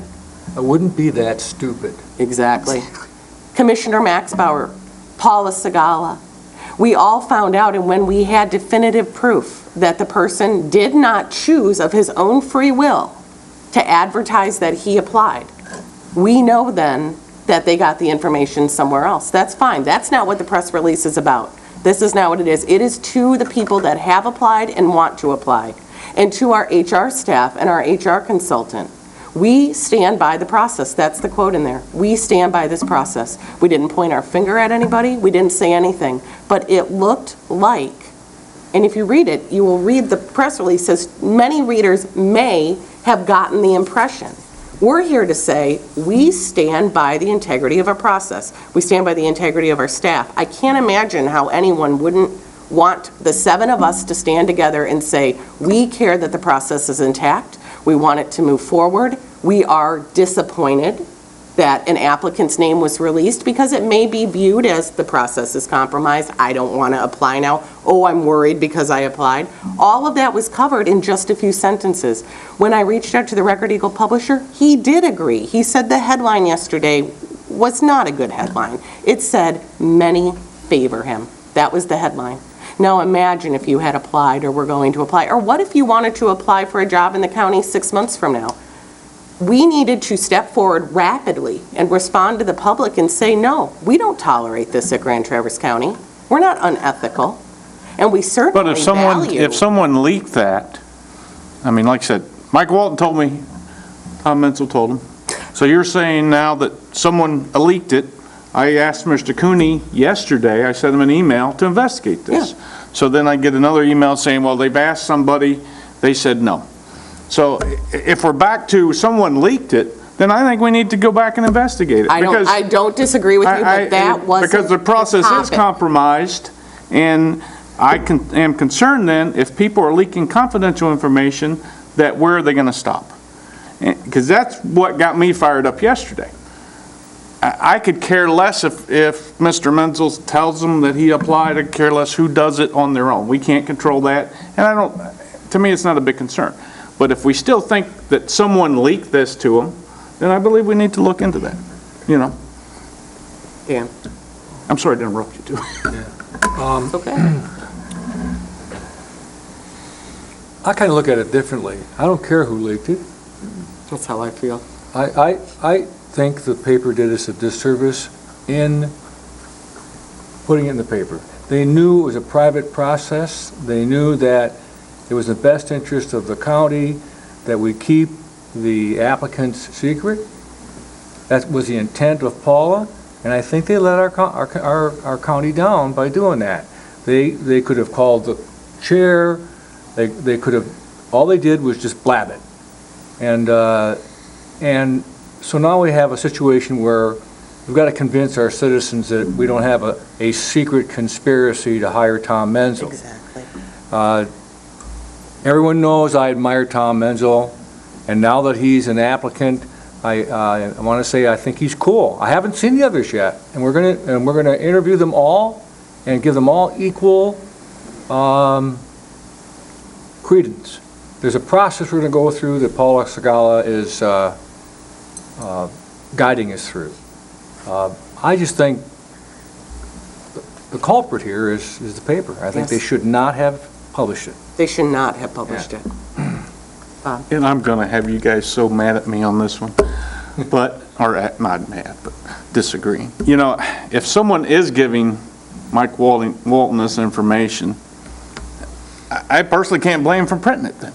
Because it is information. It's no different than what the national media and everybody else does. I mean, yeah, it'd be nice to have a little more control, But, like I said, I am still more concerned if someone did leak that than anything else. But I will also say publicly that, yeah, I have not made up my mind, I've only heard of Tom Menzel as an applicant, so I have by no means. You know who the Exactly. applicants are. There's 2 And I more agree. weeks. I agree. There's And 2 by the more way, weeks. Tom feels that way too. Yes. He says that he's willing to throw his hat in the ring. There could be better people than him. He knows that. So, What concerns me is, the Record Eagle has been accusing us of meeting secretly and plotting for months to do this. They've accused me of it in like 3 different editorials. Well, at least. At least. And, I want you to know that it's not going to affect my vote. I don't know who I'm going to vote for yet. I don't know who the applicants are yet. But in any event, I want you all to know that I did ask Tom not to withdraw his application. I hope he does not. Sonny. I'm not sure where to start. When we talk about the Record Eagle, I think I've probably had my name above the banner and above the headlines on the front page of the Record Eagle more than anybody in this room. Oh, I don't think so. I think I got you beat. I'm pretty sure. But the fact is that the news media is going to print what sells papers. That's the way it is. If they were given this information, they're going to print it. Hands down, they're going to print it. I'm like Bob. I'm concerned about how they got the information. What if the next time they get in their hands a confidential report from the prosecutor's office about a juvenile victim, and it's going to sell papers? Are they going to print it? Probably. You really believe that? I truly do. Then we got a problem. Well, there's no question we have a problem with the media, and not just here, but all over the country. But the fact is, the Record Eagle is going to publish this information if they give it. It's that simple. We did everything in our power to create a confidential process. I agree We with did that. How that information got to them, I don't have any idea. I was as surprised as anyone at 6:30 yesterday morning when I turned on my computer, and here's my ticker, which I read every morning early, and here's Tom Menzel's applied for the job. Well, the applications don't even close for 2 more weeks, and when I first seen this, I expected to see maybe a list of other people that had applied. There was nothing there. So then I'm really confused, and then my day kind of evolved. And then, I don't know, 5 o'clock yesterday afternoon, I get a phone call from Commissioner Kropa. Says that she's in the HR office and they want to put out this press release. And I said, well, do we know how they got the information?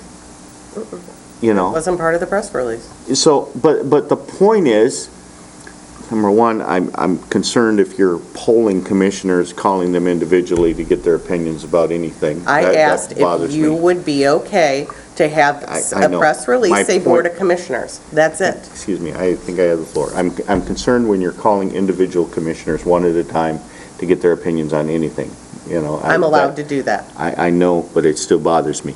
Well, you can have me investigate it. The fact that article was printed yesterday morning, the fact that we make a response to that article, whether we made it last night or if we made it tonight after having this public discussion, I don't think made a difference. I think we could have had this discussion tonight and then made a response to that article and had the same effect. I really believe that. But the bottom line is, the position is still open. It is still open for applications, and we're hoping that we get qualified applicants, and I firmly believe we will. We put in place a process by which individuals who chose to apply for this position could remain confidential. How that got changed around. Now, obviously, Mike Walton called me this afternoon too, just like he called Bob, and he says that Tom Menzel gave him his application. I don't know. My concern is, if Mr. Menzel chose to ignore the confidentiality in the process that we put in place and then turn out information to the Record Eagle or anyone else. That concerns me as much as anything else, that he ignored the process that we put in place. So, you know, there's not going to be any simple answer here. We can sit here and we can talk about this all night long. The fact is, we have in place a confidential process for which people can apply for this position, and we're hoping that we get applications to where we can find a qualified and someone that we can all agree on. That is exactly what our press release said. We stand by our process. It is a confidential process. We are continuing the process, period. That was what the press release said. The Board of Commissioners was unaware that Tom Menzel, I called each of you to find out, were you aware? Were you surprised when you read in the paper? Isn't that what I asked? That was it. I didn't deliberate on anything. I didn't ask you about it. I just asked if we were to release a press release that said the County Board of Commissioners was surprised. Well, we sure better do you the ability to say that you weren't, because that is important. We are the figureheads in the public face of the county. To the people that are applying for this job or want to apply for this job, or the citizens at home that are looking forward to the process of a new administrator. And we were removed the ability to have that process be pristine yesterday. And it is okay to stand unified as a team and defend the integrity of the county. That is all that that press release did. That is it. Bob. Yeah, I want to make sure, and you can correct me if I'm wrong, but because I want to make sure publicly we do state that what you did as far as polling is legal. There is not, you know, that does not violate any Open Meeting Act. So long as there's no deliberation. Yes. Or So I want to make sure, I had 4 people in the room listen to me call so that they knew what was done. Yeah. And all I asked was, were you surprised when you read in the paper? That's it. I said, we are going to write a press release to let the public know that the process is still in place, and we want them to know, because I can already give you the headline for the editorial on Sunday. I can already give it to you. The editorial will remind everybody, as they did in the article, that we already made this decision last April. They wrote it in the article about Tom Menzel, and they will write it in the editorial Sunday. And that is why I reached out to the publisher. That is why we made a response, to assure our citizens that every possibility was given to make sure that this process was confidential. And not only that, but we value it. The 7 of us can agree on that, can't we? Yep.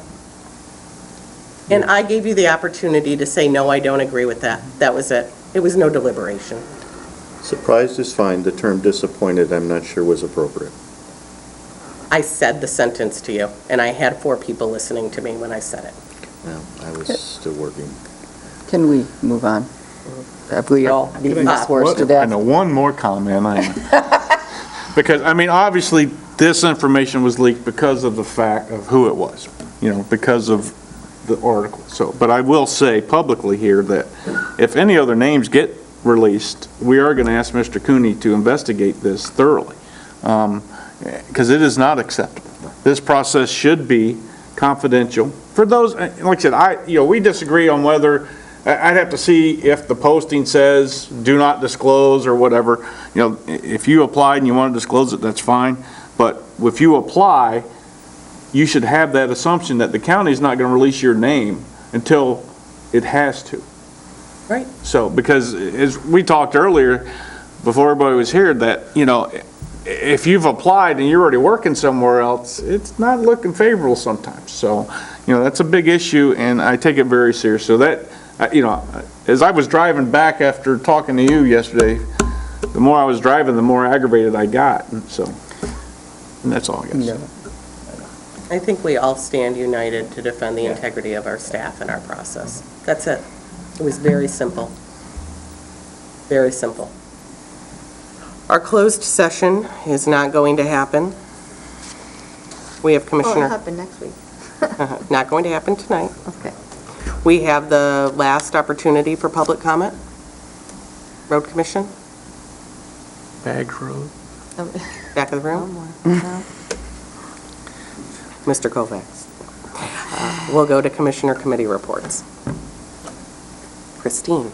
I just wanted to report now that I can officially that Parks and Rec received 2 grants from the Grand Traverse Band. One for taking debris and cleaning up and preserving the Native American marker tree that is at the Civic Center. And the other is for security cameras for around the park. And we are very pleased in Parks. And Christine was kind enough Tuesday morning to go out to Turtle Creek and accept the checks. Normally I would do that, but I was in the emergency management meeting with Greg Bird, and plus I had claims, and I could not be in 3 places at once, so I picked emergency management. Anyone else have any committee reports? Last night at Long Lake Township's meeting, they had, and I know that, you've heard about their discussion about whether or not to remain in Grand Traverse Rural Fire. They have been in 2 mediated meetings, all-day meetings with Rural Fire, and they have another one scheduled at the end of the month here at some point. And, they're trying to get to some sort of an agreement. I think most of us that are very involved understand that if Long Lake Township withdraws from Rural Fire, probably Green Lake will follow very closely behind, and under any circumstances, Rural Fire as we know it will cease to exist. There may be a survivor, but it's certainly not going to be like what we see it now. So,